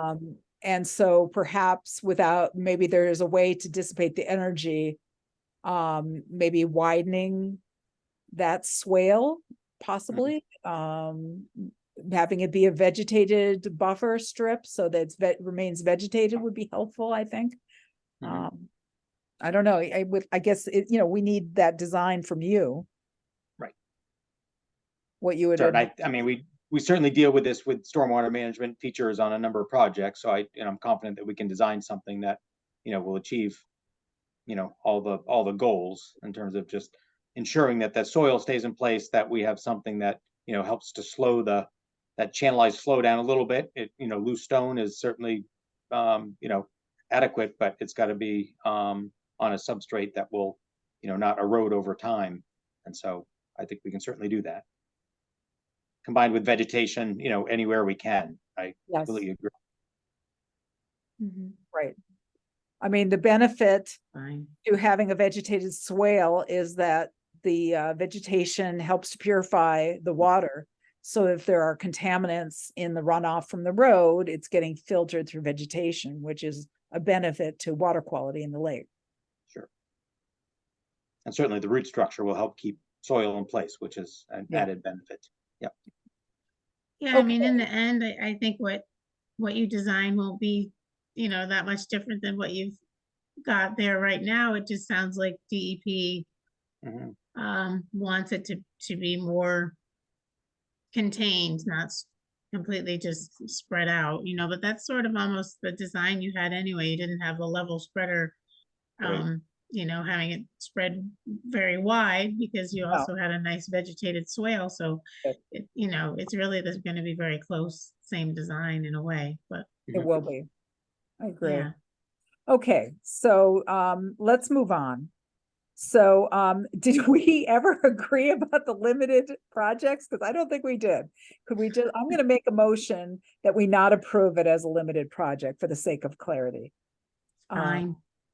Second, Second, okay, David, Uh, oh, right, abstaining, I'm sorry. Defont, I, Harrington. Robin, you're muted, eh? I, Con, Aye. Wilson, okay. aye. All right, let's move on. So, a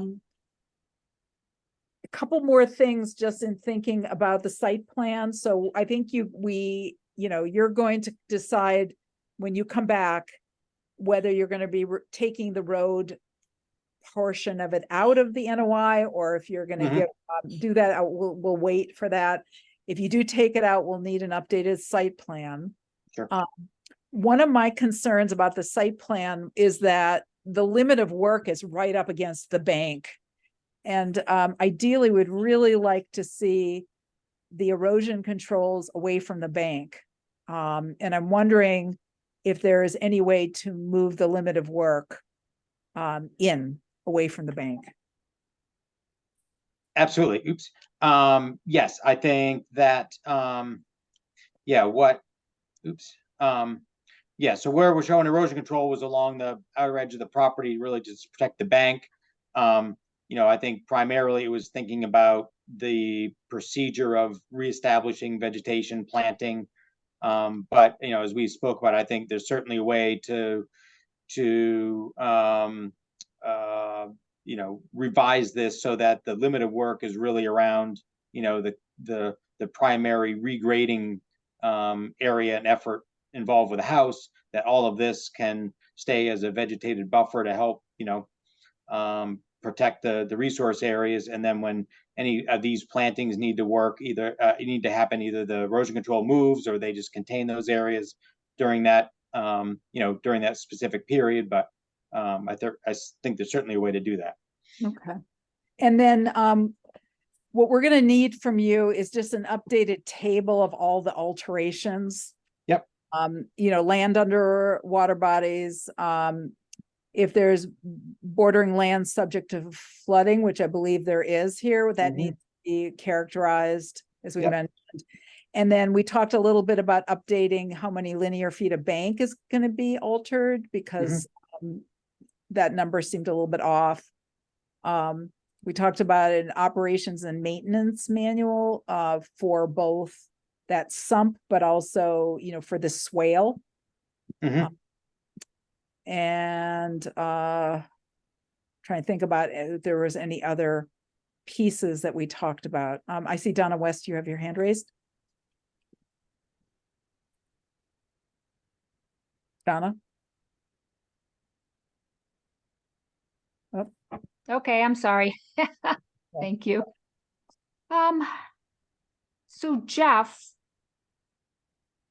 Yes. oh, Jeff, did you just propose that the property from the house to the shoreline is all what's the right term that I want? I don't know. Have I lost all? No, No. no, they're talking about during the construction phase, the limit of work would be the where the construction work is going to be and where the erosion controls are going to be. Oh, Right. okay. It's only during construction that they're talking about this. Ah, Right. You have your okay, hand, thank you for clarifying. Beth. So where is the bordering land subject to flooding line? There isn't going to be any grading or anything in bordering land subject to No, they were flooding. talking about altering it. Right. Right. There is. And so, yeah, one of the things that we had provided in the update was a, table of those storage volumes to satisfy the compensatory storage. We can certainly clarify they get them, but yes, there's a little bit of regrading here for the building, and then that's additional storage is being made up with the swale, and and pushing some of those grades back. So, but we'll Right. clarify that. Okay. Okay, well, so I'm just confused just because when we were talking about the limited project thing, you had said that Mark Stinson had said it was a buffer zone project, but it's definitely not a buffer zone Hmm. project. There's a lot of stuff going on in a lot of different resource areas. So I Yeah, was just a little but the- confused for a minute. Well, the pieces that they were asking for were all in the buffer zone. Oh. The pieces of the project, like the septic system and the road and the driveway, are all in the buffer zone. Hmm. Okay. Okay. All right, so that has to be updated on the site plan. It has to be. Yes. And it might be helpful, to have like an existing versus proposed, so we can see the alteration, which I think you. Yeah, so we'll clarify this, but we'll Okay. update the table. So last question, and maybe we'll be ready to move on. Is there anything that the commission would like to see different in terms of the planting plan? In terms of mitigation?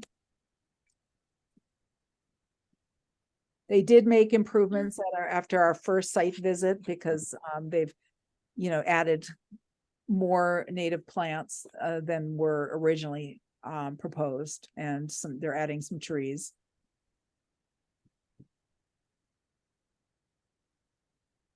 Yeah, looks good.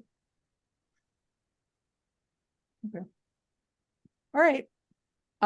Well then, what I would like to suggest in terms of continuing, it looks like we think maybe November 9th might be when your 30-day MISA period ends. We do have a meeting on the November 9th. Would you want to continue to that date? Do you need more? That, I think that's certainly fine. That should be enough time. I think that's the biggest thing we're waiting for. Yeah. Okay, so if everybody is in agreement, how about if we continue to 7 p.m.? Does that work for everybody? Yes. Okay. All right. Thank you so much for all of your time. This has been a long discussion, but it was very helpful and fruitful. So somebody want to make a motion to continue to November 9th at 7? I make a motion to continue the public hearing for 57 to 59 Shore Drive until, what'd you say, November 9th. 9th? November 9th at 7 p.m. Okay, second. Second, Okay, DeFont, aye. Harrington, I. Khan, Aye. Wilson. Aye. All right, thank you very much, Donna. Thank you, Jeff. We appreciate your patience with all of this, and look forward to seeing the updated plans. You bet. All right. Thank you very much, everyone. Okay. Yes, thanks, Evening. Miriam. Thanks, committee. Thank you. Okay. So we're running late, but that is what happens, unfortunately. So we have another public hearing that was scheduled for 8:15. And I'm sorry, applicants, to keep you waiting for so long. But I would like to open the public hearing now for 64 Lake Drive for a home addition and other site improvements. And who do we have here to talk to us tonight? Hello, everyone. Ryan Nelson from R. Levesque Associates, representing the applicant, Mr. Evan Jones. Hi, welcome. Hello. Hi, welcome. Hello. Okay, well, we've had lots of back and forth, and I talked with I had some conversations even today with folks from your firm. But would you like to walk us through the project? Do you want Sure, certainly. So address is 64 Lake Drive. There's an existing residence on the property. Can everyone see my screen? Yes. There's an existing house located right here. It does have lake frontage on Lake Wyola. Property descends from Lake Drive to the lake. There's an existing recessed stone patio out front, some retaining walls, your typical single-family home improvements, lawn area, sheds. What the applicant is looking to do is construct an addition to the side of the house. This would be constructed within an existing lawn area. There's 2 large trees that would have to be removed in the area of the addition. And then the addition would have a walkout basement and a new stone patio proposed on the downhill side. A little bit of site grading will occur on the uphill side of the addition just to reroute stormwater, surface stormwater around the addition, and some minimal site grading along a proposed retaining wall on the downhill side just to provide for that walkout, the existing house. As part of this project, we're also including the maintenance, or we'll call it proposed, 2 seasonal docks, even though these docks have been existing for quite some time, but they do not have a Chapter 91 waterways license. So we are including that as part of this proposal. There was our initial plan showed their current configurations, which weren't compliant with Chapter 91 standards. So this revised plan, which we sent over today, shows the docks being moved to a compliant proposed location. So we will have, where we're showing right now are 2 docks, 2 seasonal aluminum docks. The northerly one is about 200 square feet. It's located right here. And then the southerly one is about 125 square feet right here. And this one is also a seasonal aluminum dock. These have metal legs and feet that just rest on the lake bottom. And they also attach to shore on grade. So they will sit on top of an existing concrete retaining wall that runs along the length of the property, which serves as bank in this instance. It hits on a couple last things. Sorry, I forgot. We do have flood zone on portion of the property along the bank. One of DEP comments was whether the flood zone was accurately depicted based on the vertical datum. So we are on the NAVD 29 datum. So our flood zone elevation is shown to be accurate in relation to the site. But however, we aren't doing any proposed work within the flood zone. All the site improvements are going to be upgrading of that within the yard area, and the docks will be seasonal, being removed at the end of each summer. I talked with, and I'm sorry, I'm just completely blocking on the name of your colleague that I spoke with today. Can you just remind me who I spoke to? It could have been Rob Levesque or Alex. It was Rob Levesque. Thank you. Yeah. So when we were on the site visit, we observed that there is a wooden decking that is sort of a entree to one of the docks. And it's not depicted on this plan, but it would be in the floodplain. So we're wondering about that. So are we talking about decking to the northerly dock, or? I think so. I can't remember. I'd have to go back and look at the photos to remember which one. Actually, I thought it was the right-hand one. I'm not really sure. Evan knows. Evan, do you want to tell us where it is? Yes, it's the northerly dock. There's a set of stairs that were poorly constructed underneath that deck platform that are just being covered up and used as part of the entry for that dock. And how is it attached?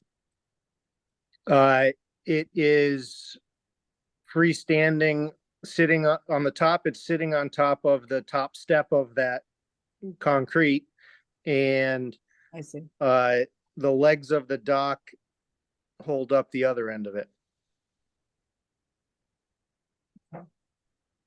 So it's basically on the retaining wall. Yes. All right. So it could be considered seasonal part of that dock, and is it removed every year, or is it kept in place? So far it's been kept in place just because that's easier, but it can be removed just as easy if that helps make it a seasonal dock. No, I don't think it makes a difference. I think it just, we need to describe it. If it's part of the plan, it needs to be on the site plan. All right, we'll Yes. add, I'll get those guys the details and we'll add it in. Sure. So One we of the are, one of the things that there was some discussion with Rob about was that the site plan describes the mean annual high water line, and the feedback from DP, and I confirmed it with DP today, is that that is not a correct characterization. It is the top of bank. And the retaining wall is the top of bank. There seemed to be some confusion about where a bank exists when there's a retaining wall, but it is the top of the retaining wall that is considered to be the top of bank. that's correct, yes. So that needs to be, yep. that needs to be characterized on the plan correctly. Sure, yep, we can do that. We're still waiting on a determination from NHESP. So Yeah. ultimately, we'll have to continue this tonight as we await that, but happy to hear the feedback from the commission if there's any other items that they feel should be incorporated, and hopefully we can get this buttoned up by the next meeting. Yeah, I had a couple of other comments. One was that the site plan, I would like the site plan to show the erosion control location and the limit of work. It should be outlined, and ideally the limit of work should be as far away from the bank as possible. Rather than having it right up to the retaining wall. Yep, so we are showing it. There's a line on here labeled SF line type. So Oh, is that's that a it? Okay, proposed silt fence line. Yep. all right. And then when we were talking on the site visit, we were asking Evan about where rainwater was going to be routed from the roofs. Currently, there are some gutters on the existing structure. And Evan said that there was a dry well on the property where the drainage goes to currently, and that's not on the site plan. If I'm remembering this correctly. Is that right? Correct. We're not showing it, but we can certainly add that. Yep. And would you be tying in the new addition into that dry well? Evan, do you know if the architecturals line up to still utilize that, or do we have to do new, pitch the gutters in a different direction and perhaps relocate or add another one? That wasn't addressed, Okay. but I would love to be able to tie it into that existing dry well, yes. Okay. All right. We will look into this. Yeah, so we would need to see where that conduit's going to be. And Mhm. where the dry well is. Everything needs to be on the site plan. So let me see what else.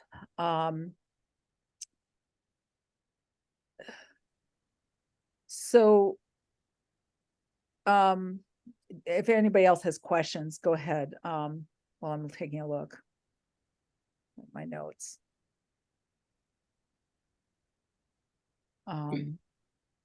Anybody else have questions for them? Evan, you I guess, just because of the discussion that we just had, it seems like when we did the site visit, there really weren't any concerns about drainage and stormwater coming off of Lake Drive anywhere, particularly causing erosion on this property. And I just, changing of a little bit of grade that you're changing in these places, I'm assuming isn't going to really affect any kind of drainage coming off of Lake Drive, correct? Correct. So the addition's going within an existing slope grassed area. If anything, that rainwater falling on the roof would be ideally routed to the dry well. So probably wouldn't be much net change in stormwater, surface stormwater getting to the lake as opposed to what exists currently. I guess one of my questions, and this is apropos to a comment from DP, but also it's something that we always look for when we're reviewing projects where there's been a lot of development and a lot of vegetation over the years has been removed, and we're approving both some tree removals here, and we're also increasing the amount of impervious surfaces overall in the project, is asking what kind of environmental improvements could be proposed by the applicant as mitigation. The comment from DP was that per CMR 10.531, where a buffer zone has already been developed, the commission can consider measures such as restoration of natural vegetation to protect the interests. So I guess my request, because we asked Evan if there were any plans for any environmental improvements, would be to consider proposing some planting plan that would improve overall environmental functions on the site. Sure. So I think, Evan, are you open to that? We can certainly, discuss this further and find out some spots where maybe we can do some additional plantings that, don't get in the way of what your plans are. And Yes, I'm sure we can either add something or expand a couple other planted areas and make some improvements. Sure. Okay.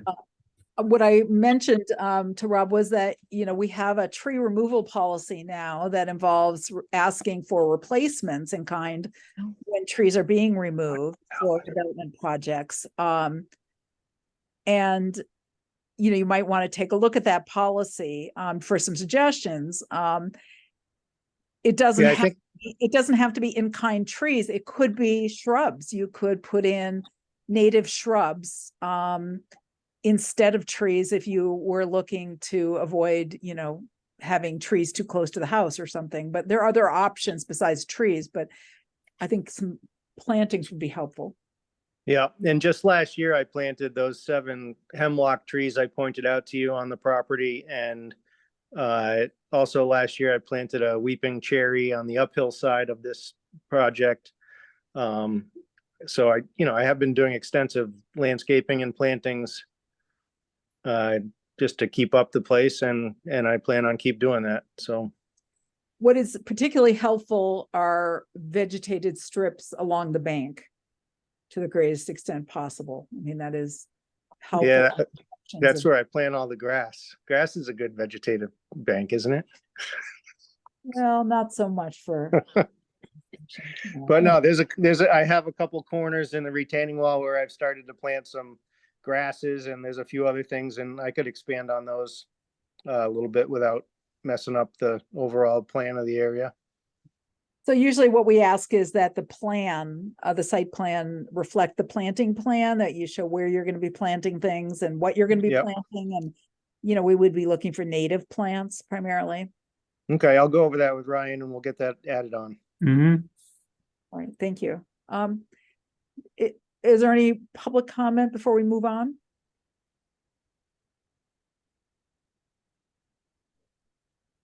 I don't see any public comments. Okay. Somebody's hand. Oh, Evan, you still have your hand raised. Did you have something more? No. No, okay. I'm all set. All right. So are we pretty clear about what we need moving? Any more questions before we can move on? Good. Okay. So I'd like to propose we continue to 7:30 on November 9th. Is that okay with the applicant?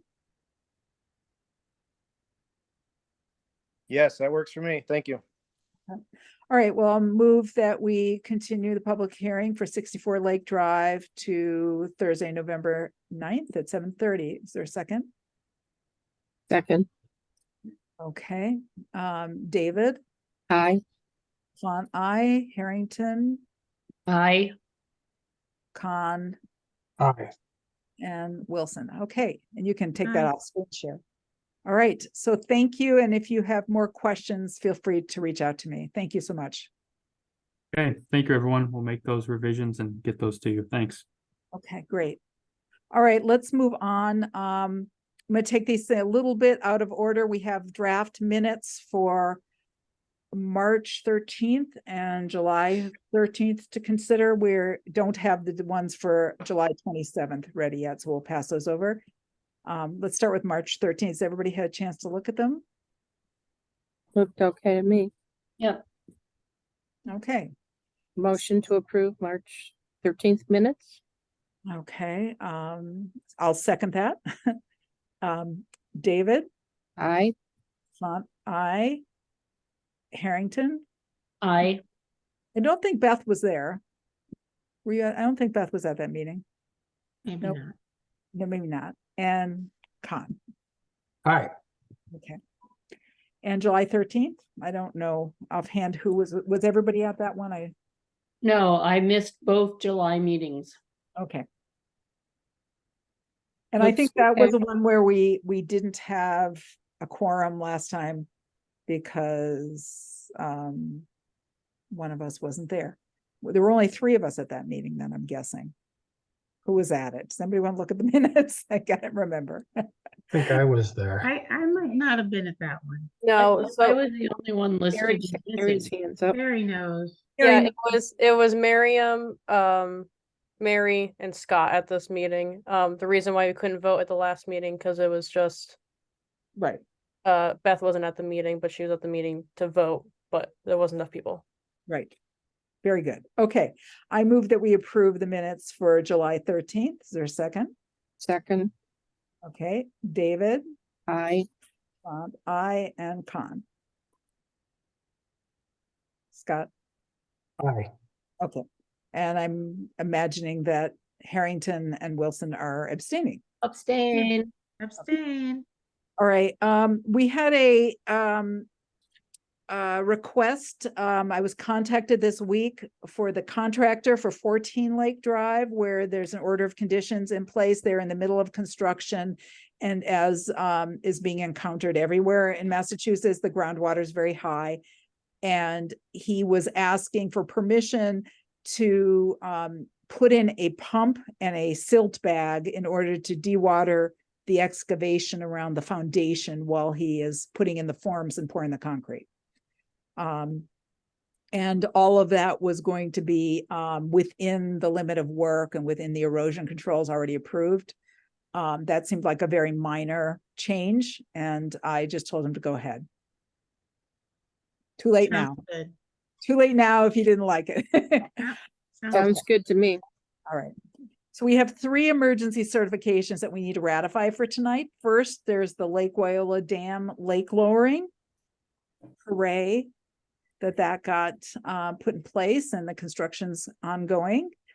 But I need to have you consider it so we can ratify it tonight. Has everybody had looked at it? So I move to approve the lake lowering emergency certification. A second? I think it was Robin. Robin, yeah. Okay, David, Aye. Font, aye. Harrington, I, on Hi. Wilson. Aye. Okay, second, we had Cushman Road, which also has a order of conditions with us. And while they were digging their geothermal well, they hit an artesian conditions.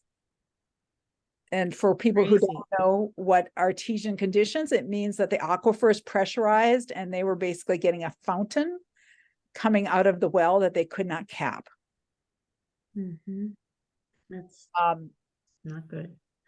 Okay. So I went and looked, the property was showing flooding. What they were proposing, it was to construct basically a dry well, a trenched dry well, to collect the excess water in perpetuity. So that's what the emergency certification is for. And So they were just gonna kind of build a dry well right around the pipe that is flowing?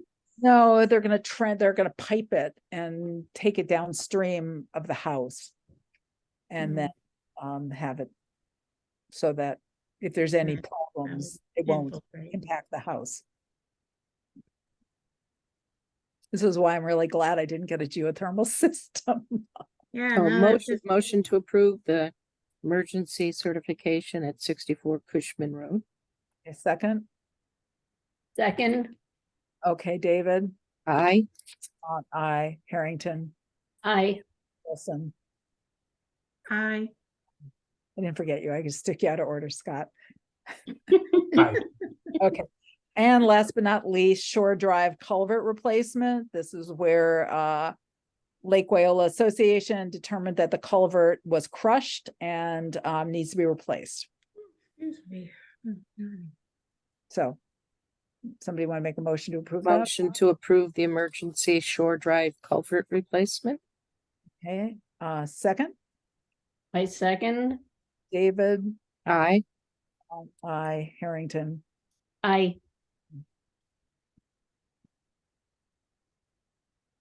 You're not approving it, Scott?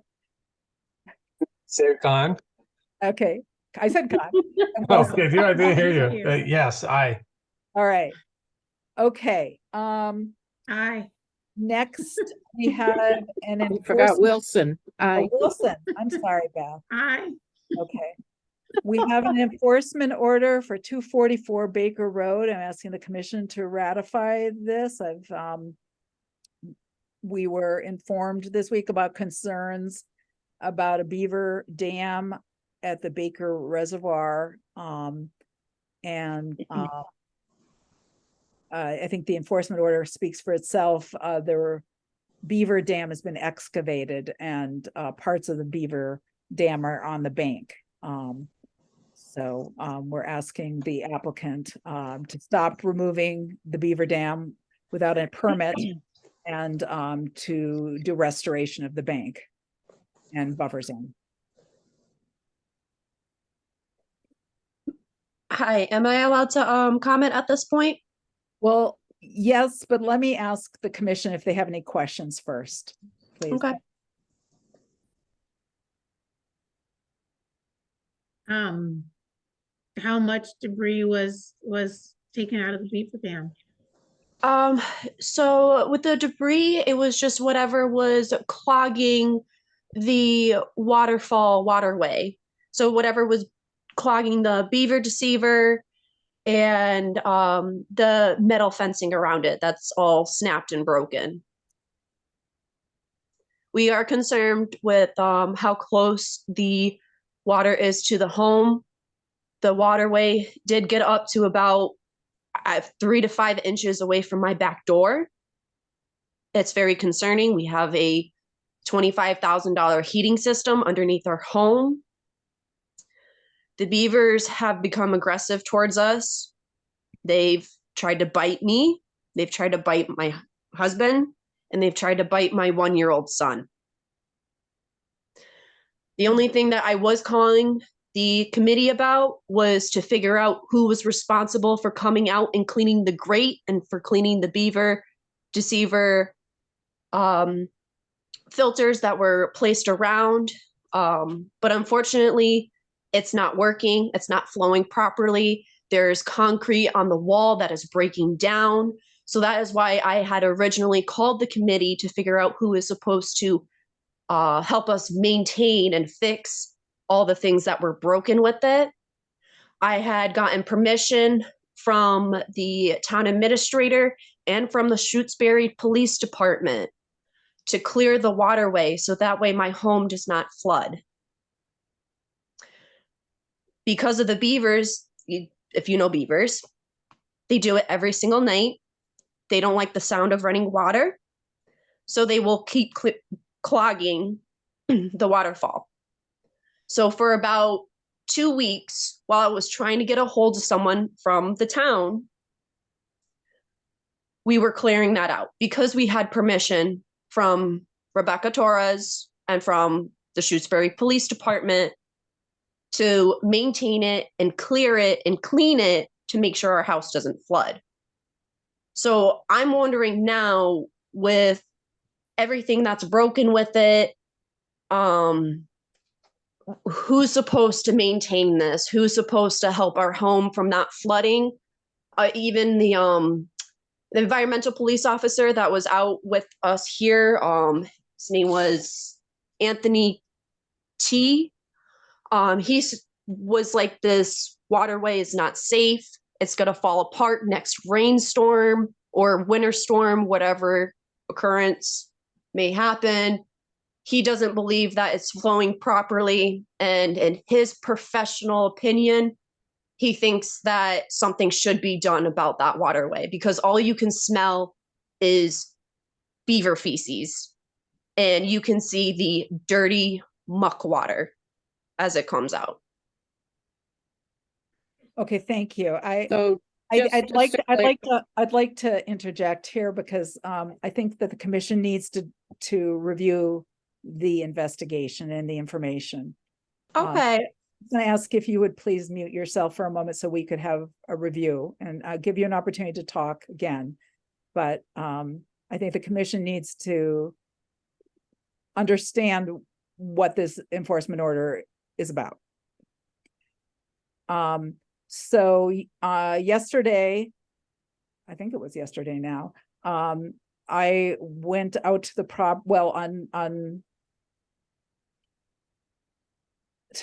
Wednesday, on Tuesday, I believe, I was out at the property with the highway department. The landowners were not there, and I was with Steve Sullivan and Dave Grenier from the highway department. We were on the road viewing the dam. There is a beaver flow protection device that was installed by the town over the concrete dam to protect Baker Road. The highway department confirmed that it is functioning properly, and it has been functioning properly throughout the last month that they've been monitoring it. There is debris around the fence because that is how beaver deceivers function, is the fence. The beavers can build up around the fence, but the pipe was continuing to discharge and flow. And they had no concerns, and they still have no concerns about the functioning of the flow protection device. What they did observe was that there had been excavation of the dam. When I saw it then and yesterday, it was clear that a large portion of the dam has been excavated, not breached. A breach would be a slow release of a small amount of water to prevent flooding, but there are deep channels that have been excavated, and large amounts of sediment and wood are now deposited on the bank. I spoke with the town administrator and the chief of police, as well as the Board of Health, and they've all confirmed that no one authorized the landowners to remove the material. So there's obviously some differences of opinion. I'm not here to judge who said what. The bottom line is that an alteration of a beaver dam is not permitted. It's actually, there's two sets of laws that are applicable. One actually are the state laws that the environmental police enforce. And when I was at the property yesterday with Officer Tranghese, he said very clearly to the applicants that they did not have permission to remove the beaver dam, that it could result in a criminal prosecution, and that they needed to comply with the enforcement order from the Conservation Commission. So that's what I heard when we were all there yesterday. So where we are now is that we need to be very clear about what the regulations allow and don't allow. And I've given the applicants a copy of some handouts from the state about living with beavers and what the different regulations are and processes for managing beavers, as well as information about wetlands and wetland permitting, and also if there's an emergency, what that process is. The Board of Health has said that they don't believe an emergency exists, and they're not inclined to approve an emergency certification for any further work at this time. And in my opinion, there's a large amount of water now flowing through these excavated channels, and I don't think any further work in that area is going to be of any benefit. So what I would like is for us to discuss the enforcement order, so we can, and if the applicant wants to respond, we can allow that, but I think we need to make a decision. I do just have a question real quick. Excuse me, you need to wait until you're called upon, please. I've asked the commission to deliberate. So we'll give you an opportunity to talk, but I'm talking to the commission right now.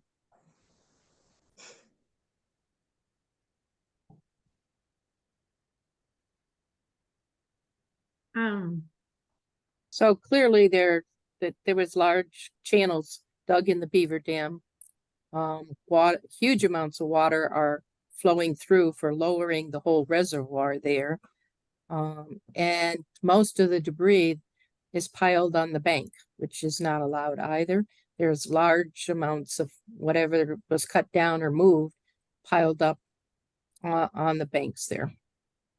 Right. Because I did go look at it with Miriam and the highway department. No, the police department. Oh, no, you were Well, with. no, I was with you with Steve Sullivan when we did You that were too. there too. I'm sorry, I forgot. Yeah. Thank No, you. that's okay. I just wanted to make sure that there was more than one person looking at it. You know, we looked at it too. And it's significantly lowering the area and flowing in downstream, taking everything with it downstream into under the road, into the culvert, into the stream on the other side. You know, what I said yesterday when talking with the applicant, with the landowners, is that I understand that their house is very close to this pond or reservoir, and that's unfortunate. And it means that, you know, they're going to have to find a way. They just bought this house. They're going to have to find a way to live with this pond being so close to their house. And they may need to make some improvements and apply for some permits if they need to, in order to protect their home from flooding. And, you know, if they come to us with applications, you know, we certainly will consider those applications and as being reasonable, and you know, if it's allowable work, we'll allow the work, but with conditions. But they can't undertake work in this area without a permit, and they can't do any further work from what's been done now. What really needs to happen is there needs to be a restoration of this debris, and there needs to be a cease and desist from any further excavation. When I met with them yesterday, they were intent on the idea that perhaps there was going to need to be more excavation this weekend or tomorrow because of rain. And I'm trying to make it very clear that they can't do any more work. That is not allowed. And that is the reason why the enforcement order, I felt necessary to issue an enforcement order, was to make it really clear that there has to be a proper process. We have to follow the right process for this. It's we require this of anyone else, and we are asking the applicant, landowners, to also cooperate with us. Partly, I mean, I want the landowners to understand, I guess, how the beaver deceiver works. So that they understand that that dam that they're taking down wasn't really blocking. I mean, now there's a lot more water flowing through, but a long time ago, somebody put a beaver deceiver in so that that beaver dam could just stay where it is, and the water would still flow through it and get to the concrete device that then goes under the road. So it's the beaver dam is not completely blocking flow, I guess is the point. There is a beaver deceiver in there that's working. And it really is, it is the highways, is that right? The highway department maintains that whole thing? Is that right, Yes. Miriam? I did talk to Steve Sullivan, who's our new superintendent. And I said that I thought it might make sense, out of the concerns from these landowners, for the town to get a consultation from Mike Callahan at Beaver Solutions to see if he thinks that the beaver deceiver pipe could be enlarged or needs to be enlarged. But Steve was quite clear that he didn't see any problem. And in fact, the concern was that the excavation that was done by the landowner could have potentially damaged this flow protection device. So I think that's a concern the town might have about protecting that piece of equipment that's been installed, getting an understanding with the landowner about. The highway department does maintain it, though. They do maintain it, and they said it was working. In terms of the comments about whether the concrete dam is cracked or damaged, you know, concrete dams, it's a spillway dam, and concrete can age. But that's not an emergency. If it was an emergency for anything, it would be an emergency for Baker Road. If there were sudden flooding onto Baker Road, that wouldn't necessarily damage their home. But if there's going to be repairs to that dam, they would need a notice of intent. You know, if you own a dam and you want to do repairs on a dam, you have to have a notice of intent for that work. That's a kind of application to the Conservation Commission. And it would be involved because you're working in water. So it would be a pretty involved project, I imagine.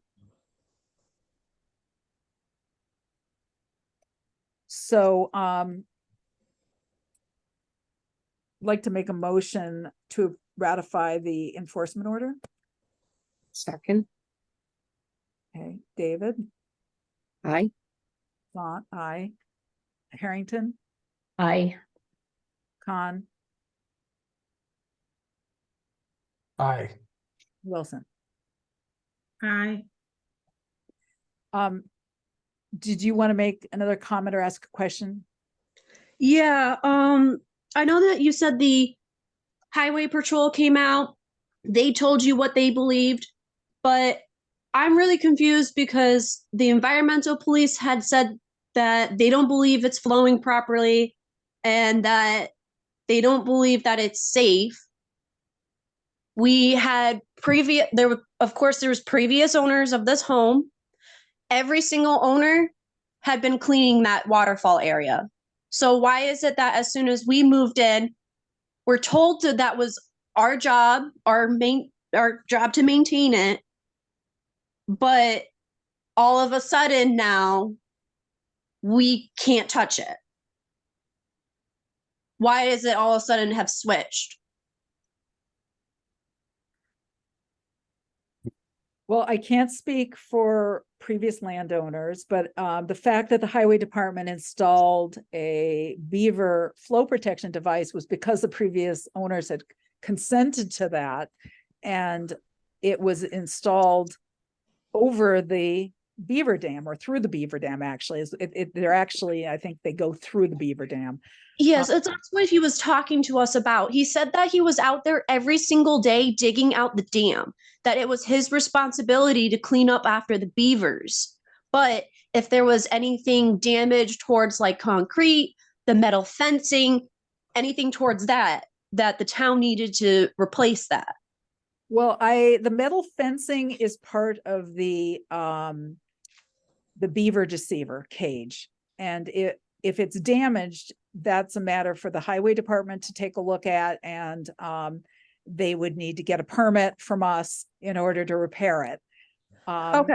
I was with the officer for 45 minutes with you, ma'am, and at no time in those 45 minutes did I hear him say that he believed the dam was unsafe. What I heard him saying was that he saw a violation that could have criminal consequences if the enforcement order conditions were not complied with. So I'm encouraging you to read through that enforcement order. There's a number of conditions, and it's really important that you understand them and comply with them. Just for we haven't been touching the dam at all. I am nervous though, and I am very concerned, and I will say it again about the flooding situation, about how close the waterway has gotten to my house. It's gotten less than 5 inches away from my back door. And that was when the trenches were there, and that was when all the flow was able to go out. The pond originally is only supposed to be about 4 acres. It's overgrown now to about over 7. So something is really not right with the flow of the waterway. That is our concerns. And as you left, this is what the environmental police officer was sitting there talking to us about. He expressed his concerns about how he is concerned about that waterway and how it's unsafe. He did express that to us multiple times after you had left in a very hurry that you had left. Okay, well, and I did not appreciate how you spoke to us that day. It was very rude and very snippy. And I feel like you did not try to even listen to us as we were trying to figure out what to do about this situation. I had called your department multiple times and I had received no phone calls back at all. So I'm just more frustrated with this whole situation with you guys telling me one thing and then telling me another. And I just think that you should hear that. Carrie, you have your hand raised. Yeah, I'm a bit concerned saying that he had called us a few times. I had only received the one phone call the day that I answered. I didn't have any other voicemails left on the message or on the machine or any missed calls showing up. So Okay. Actually, I have pulled up my call record. I of course have called you guys on the 9th of October. I called you on the 5th. I called you on the 4th.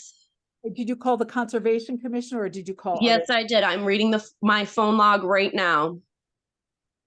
And I had called on the September 30th. Have to go.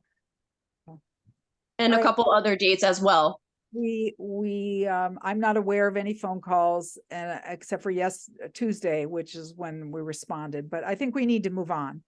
So we're asking you to we've given you a time frame for the cleanup and we're asking you to determine where you're going to dispose of the material. And what I shared was that if you are going to remove it off property, we would just want to know where it's being disposed of. If you're going to dispose of it on your property, we would need to pre-approve the location to make sure it's outside of 100 feet of any wetland. So if you are going to dispose of it on your property, we would ask you to set up a site visit with us to inspect that location and approve it.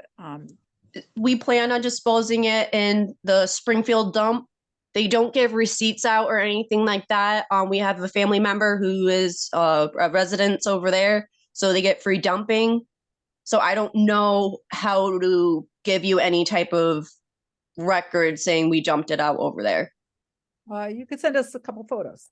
How's that? So just like a photo of like the dump or something like that, or if you want to show the material in a truck at the dump, that would work. And then do I just email it to you guys or do I have to print it and then send it through the mail or? Send it as an attachment to an email would be fine if you'd like. Okay. And then there's a time frame for the cleanup and we request for site visits to look at the area. And I don't have the enforcement order in front of me, but you know, if you have any questions about that, you can. I actually did have a couple questions on the enforcement order itself.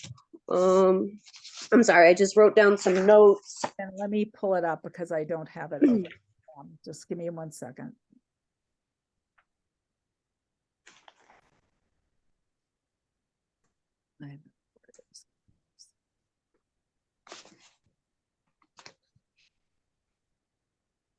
Sorry, it's going to take me a second. I'm still hunting.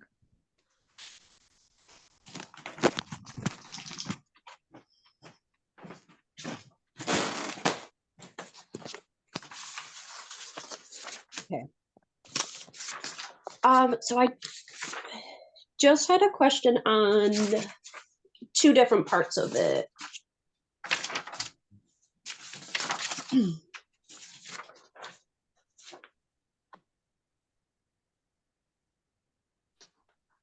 So the number, it says the number 8 on there.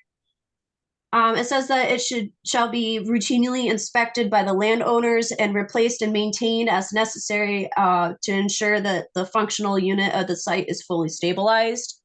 Hold on 1 second, please. Erosion controls shall be routinely inspected by the land. So we're asking you to install erosion controls immediately because there's a risk of sedimentation because these muddy materials are on the bank. So in this order, we're asking you to put in an erosion sock or straw wattle along the bank between the bank and the piles of material until you are able to remove them. And we're giving you So the material that's on the side. yes. Okay. Those are all from what the beavers had tried to build up. Yeah. So it has some beaver fecal matter all over it. So we're just gonna have to be very cautious because I've already gotten sick and my significant other has also gotten sick from these beavers. Well, there needs to be an erosion control. You don't need to touch the material much in order to put up a staked erosion sock or straw wattle. If you want some instructions for how to do that, you can Google it. I think we have some manuals for erosion controls on our website under resources, and there are plenty of resources online besides the ones that we have about where you can get these materials. I believe you can buy them at Amherst Farmer Supply. There are other places. Okay. No hay can be used. It has to be straw. And so that is to prevent any of the sediment in this material from getting back into the pond or the reservoir. And it then came from the reservoir though. Yes, but now it's on the bank. And so we're also asking you to inspect it and to maintain it, the erosion controls. So until we determine that you can remove the erosion controls, you need to keep them in place. And if they fall down or they get crushed for some reason, you might need to repair them. Okay.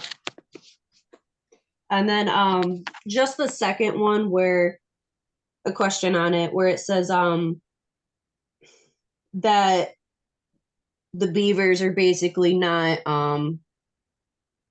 like a health risk or a hazard towards us. They kind of are. They have tried to attack us. They I'm the second one. I'm confused. You mean condition number 2? A worker on the beaver dams is subject to the jurisdiction of Shutesbury Board of Health and the Conservation Commission. Attached to the enforcement order is a general guidance regarding the management of beavers on property.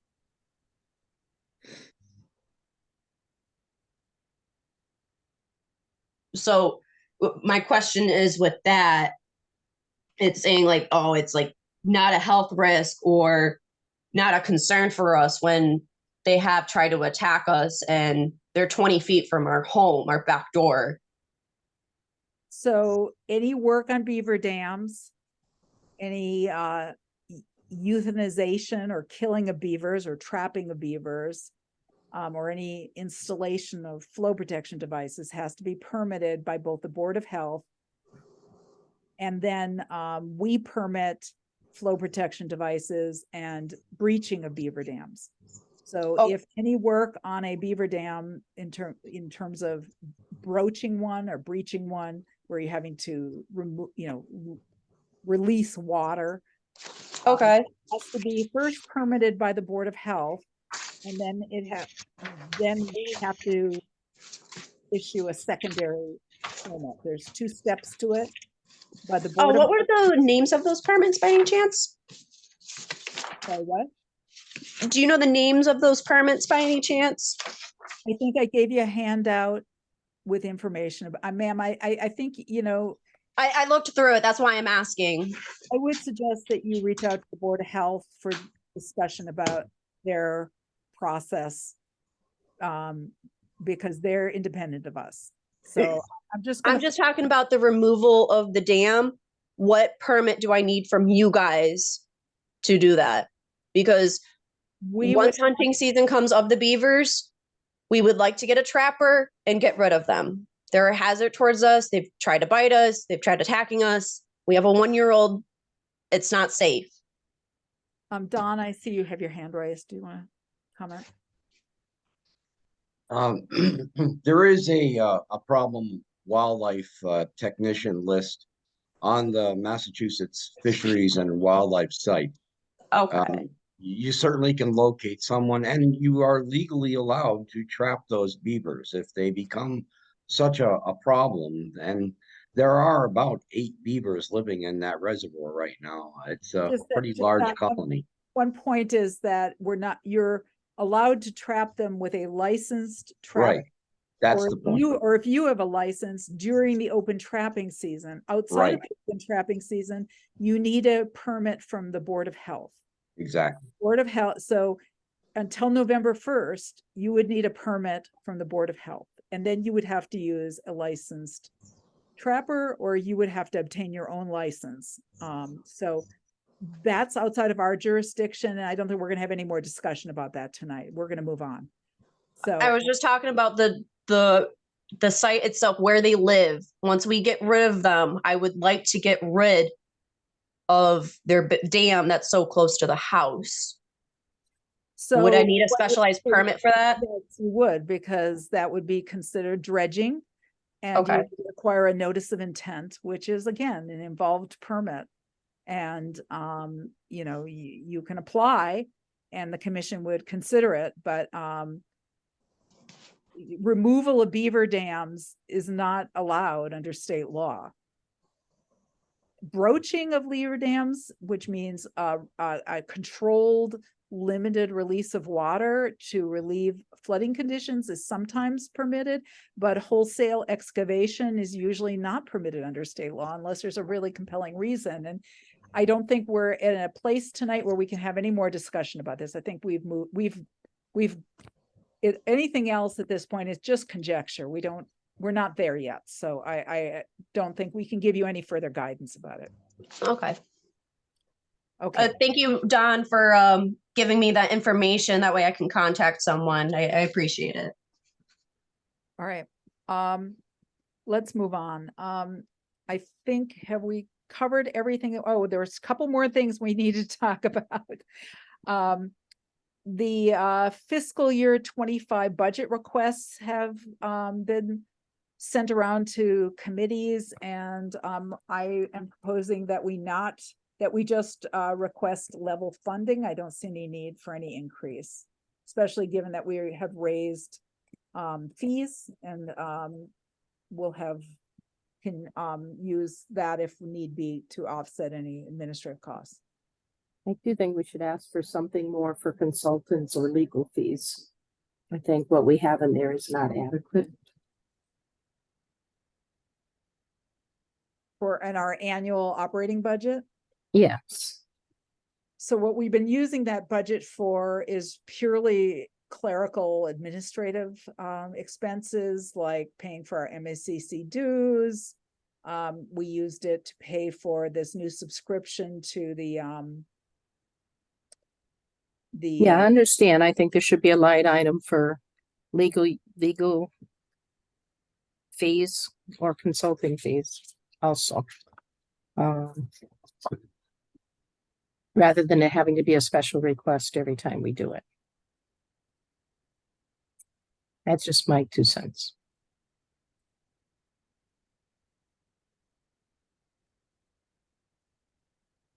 Well, I'm not sure it would make a difference, because right now we have funds available in our 2 fee accounts for legal fees, but we're not being given permission to use them. So having a budget line doesn't make a difference, in my opinion.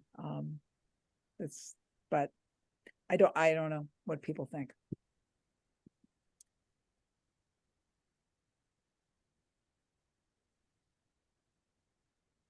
So you're saying they would still have to allow us to use it? Yes. Right. Right, and it would have to be they have a policy they've established where there has to be a scope and purpose. Mhm.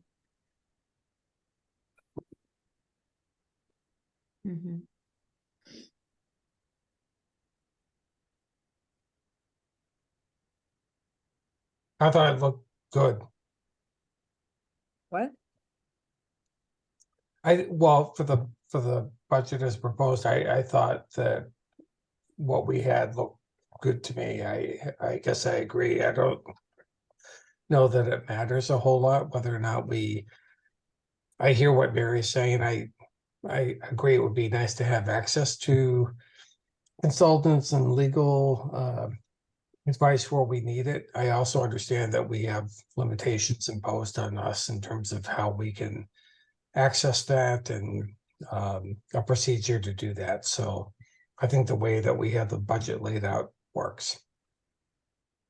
Just as a point of information, we did ask for an increase, a modest increase last year, and were granted that by the finance committee because we use this fund to pay for certified mailings, and those have just skyrocketed in costs. They're very expensive. And there are lots of documents that we have to send out certified mail, and it's just part of the cost of business. But you know, we're still in the middle of this fiscal year with this increased amount, so it's hard to know how we're going to do.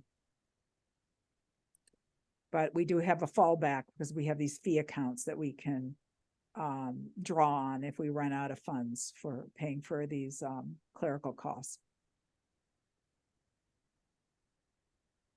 I mean, with a permit that's, 10 pages long or 15 pages long, it can be, I don't know, Carrie, how much can it be? Sometimes sending a permit out, it can be a lot. For one, typically usually if it's bigger, I put it in one of like the larger envelopes and not like a standard envelope. And typically that's like 10-ish, because I think it's about $9 plus whatever stamp it needs for its size. It's a lot. It's a lot. It's crazy. It's too bad we can't send these things digitally somehow. That would be nice. That'll probably come in the next 5 years, is that we will do away with this altogether and it'll all be. It would help if my printer did double-sided, but unfortunately it doesn't. So I can't really fold it into a normal sized envelope. I don't see that we have any basis for asking for any more funds. I think that we need to, especially given that we've just raised fees, I think that would be, I wouldn't feel comfortable doing that right now.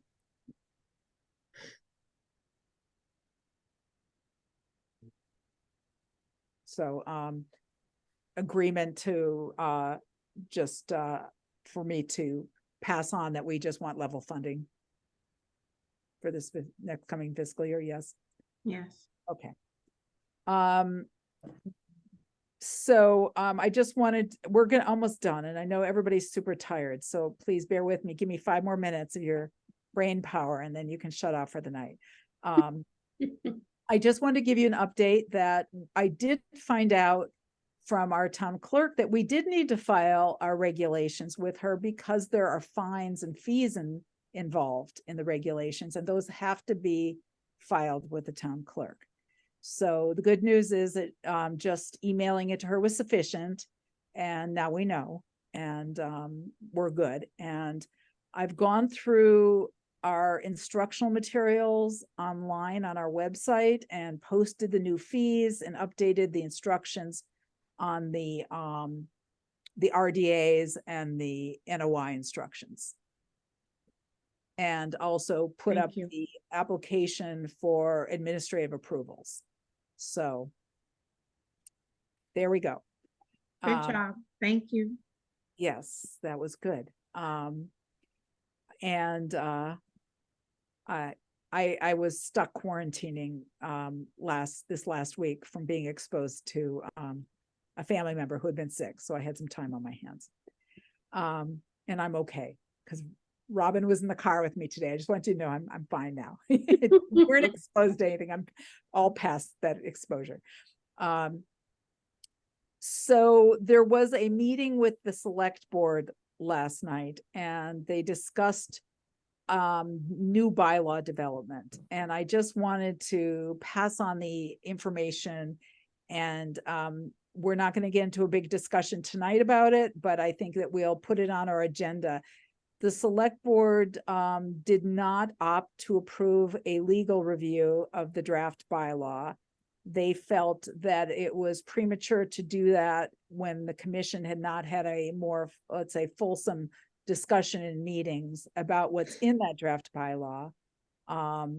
They also said that they did not think that public hearings were necessary or legally mandated for this process. So what I want to do is establish a kind of a preliminary timeline with the commission about what we are going to do for this review. Personally, I do believe we do need public hearings. I think that is an important process. I think we should have a review of the draft and a discussion amongst ourselves first, and then we should schedule a series of public hearings probably. Mary suggested, and I thought this was an excellent suggestion, was that to help you understand how the bylaw was drafted, I could go through it and highlight the material that was taken from the MACC model bylaw, so you can compare what material or information has been added to it from other sources. I did add some material from other MACC trainings with Mr. McGregor and his law partner, Attorney Stevens. So presumably both of those attorneys would approve of the material that they wrote.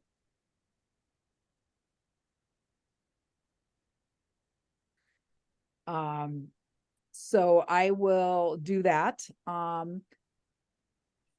do you want to structure this? Do you want to designate a certain amount of time at each of our meetings to kind of take a chunk out of this and have a discussion? Or do you want to have separate additional meetings?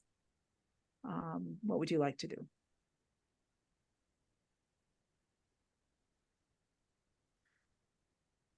I don't know how busy our schedule is for our regular meetings, but it would be nice to include it in a regular one instead of adding in a bunch of additional meetings. But if we had to do that, that's okay.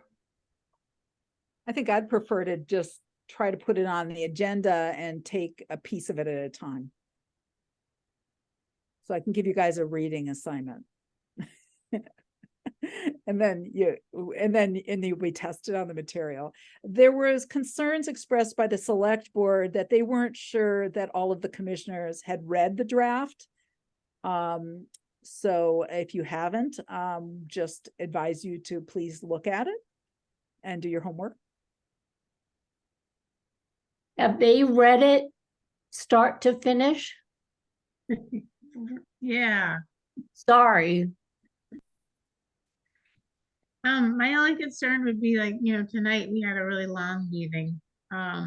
So there'll be nights like that where I really don't think we have the bandwidth to go through like a whole chapter of the bylaw after a meeting that's full of NOI applications.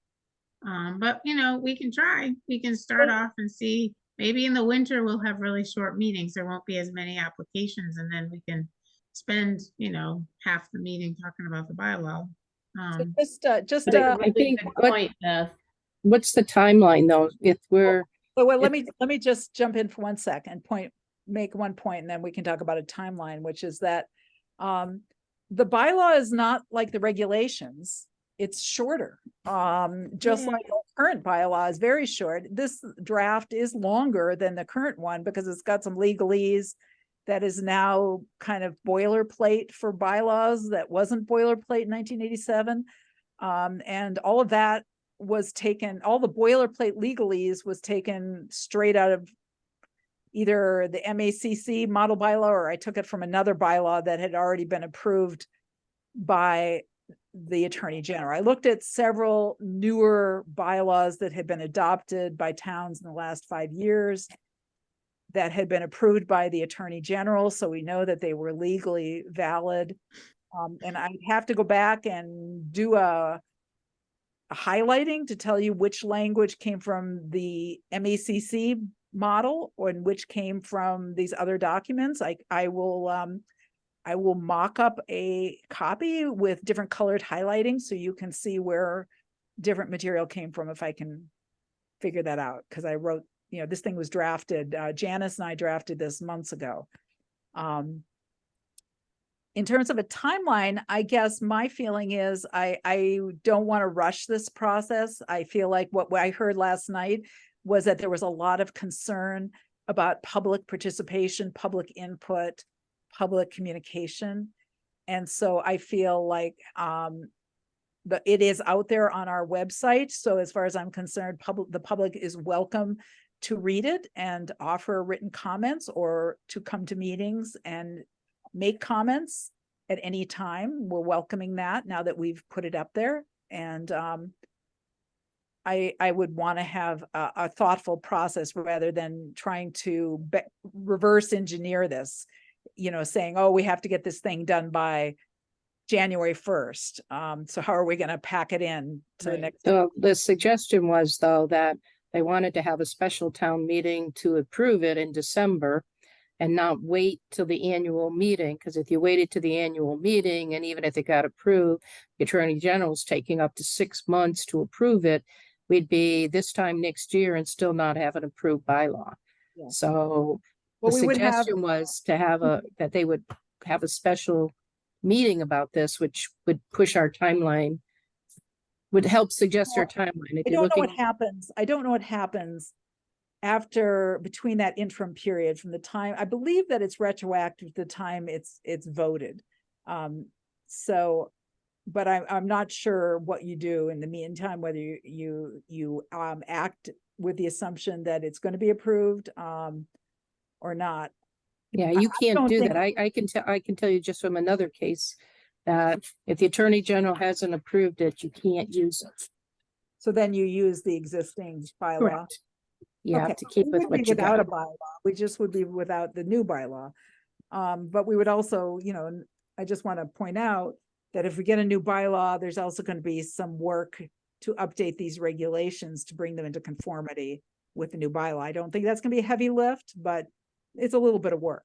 I don't think that's reasonable to do this in 2 months. I don't, especially given that we're looking now at the holiday season, and typically we only meet once in December and November because of the holiday season. I just don't see a way realistically to do it in that time frame.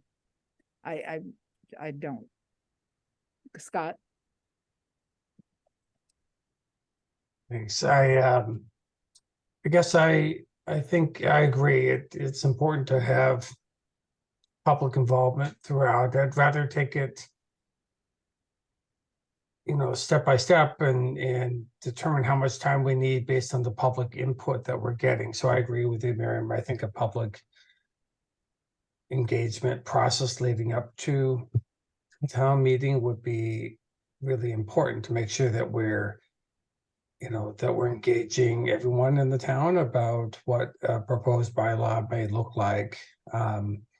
Maybe one change or variation from what you suggested. I think maybe rather than take it chunk by chunk, maybe looking at the whole and having several iterations as we go through over time, and some dedicated time to really look at all of it and then come back and kind of refine it would be, another approach. But I'm good either way. If you want to chunk it up and deal with it section by section, I'm good with that. I think some sections may have more comment and others really not so much. And so I prefer to look at the whole and kind of have several different iterations, but I'm good either way. But I definitely agree with having a kind of a thoughtful process, and it will take as long as it takes, right? Until I think we're done.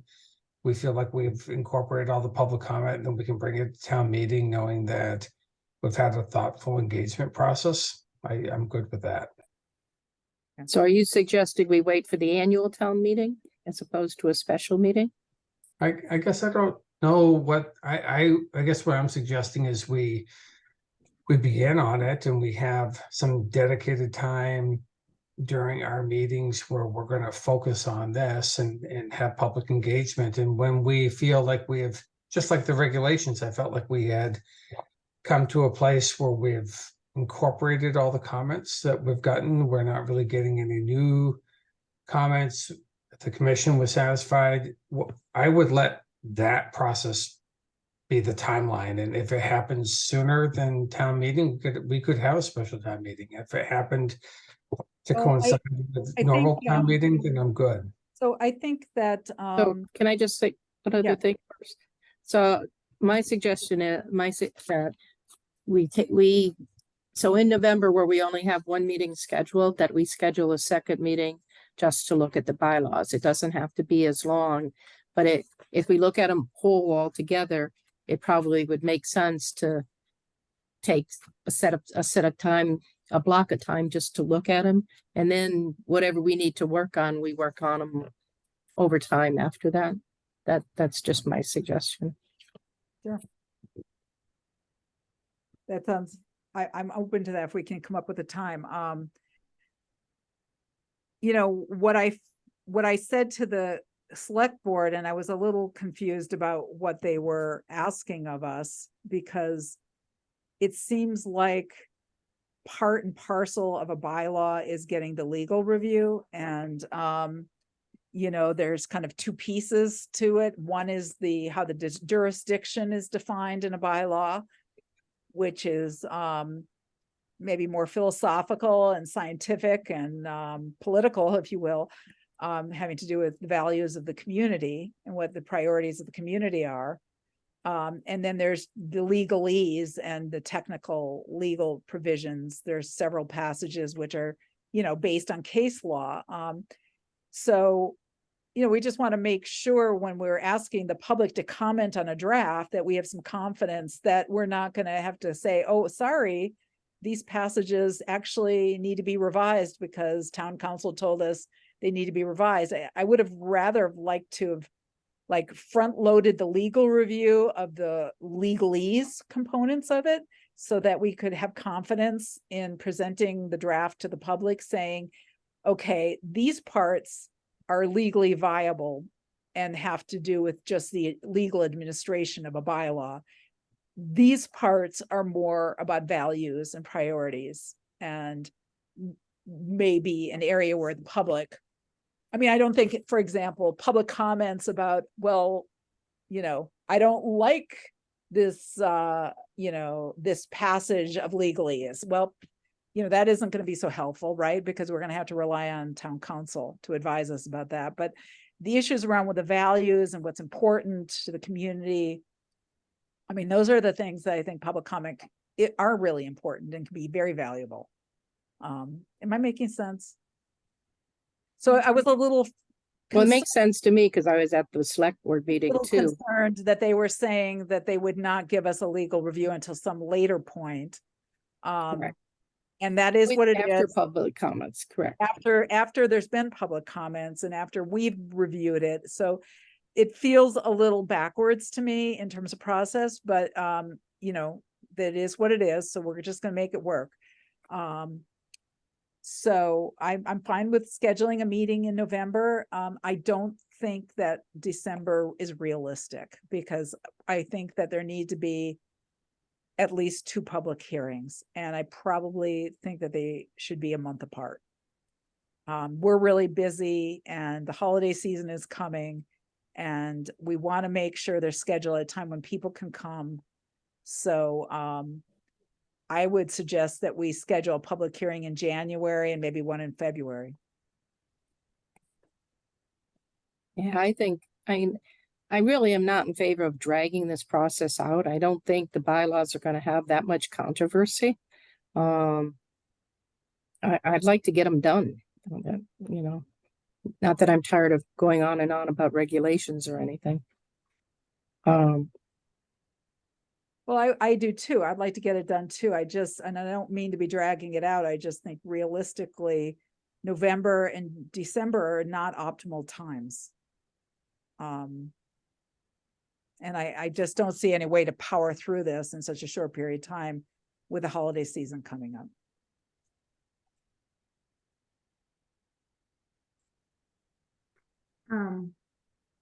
Do they always schedule sort of special town meetings in December? Is that the only time they do it, or can No, they they do do it it. whenever? they do it whenever there's something pressing. So I don't know what their deal is. There may be something that they have to bring to a town meeting, you know.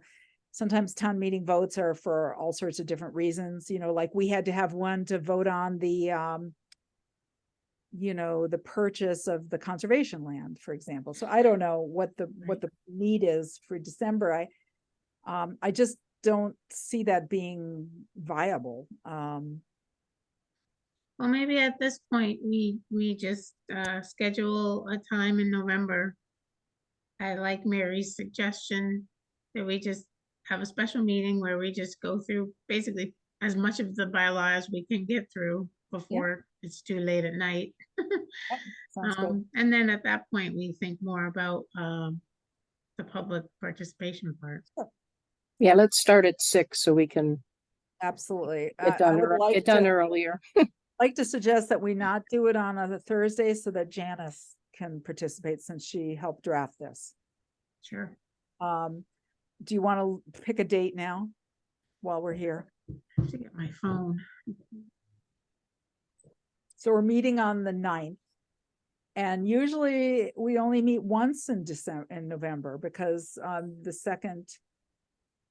fourth Thursday is usually Thanksgiving. That's right. So we're meeting on the 9th. We're not meeting on Thanksgiving. So the week of the 13th is in between those two. Yeah. Do you want to do the 15th? Wednesday, the 15th? Yeah, and that's okay with me. I don't know. How's everybody else? I told Miriam today that we are traveling the first half of November and we will be getting home, I think, on the 14th. Oh. So I should be here on the 15th, although we're going to be spending the day buying groceries and all that, but I should be available that evening. Although I'll be a little wasted. Do you know your schedule already, Scott? I'm here on November 15th. What time are we thinking? 6? 6-ish maybe? I think I could make that work. Okay. Yeah, I think I can too. I don't think we're gonna stay any longer than beyond that, you know, coming home on the 14th. Where are you coming from? Chapel Hill, North Carolina. So no jet lag. Right.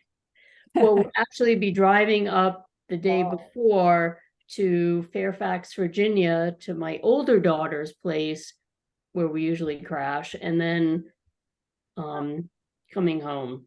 It's usually a 2-day trip seeing both kids. Nice. Okay, so 15th, 6 p.m. Very good. I'll send you guys highlighted versions when I have in my copious free time to go and reconstruct. I could just do like a word search or something, compare documents or something. Okay, all right. I think we're done tonight. I don't think there's anything more. Is there? 3 hours is a lot. Thank you. We're all done. Thank you. Carrie, you have your hand raised. So sorry. The one thing I do see on here that I feel like might have to get discussed is that there's that request for an amendment for 14 Lake Drive. No, we already discussed that. Oh, okay. I was in the bathroom at one point, so I probably missed that. But wanted to make sure that. Yeah.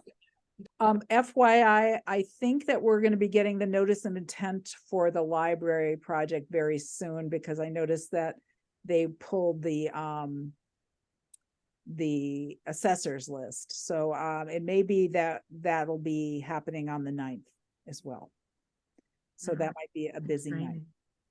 Very exciting. Great. Yeah. Okay. Motion to adjourn then? Yes. Second. Second. Aye. Good night. Night. Good night. Aye. Wilson. Good night. Aye. Good night, Aye. everybody. Good night. Thank you, Carrie. Night. You're welcome.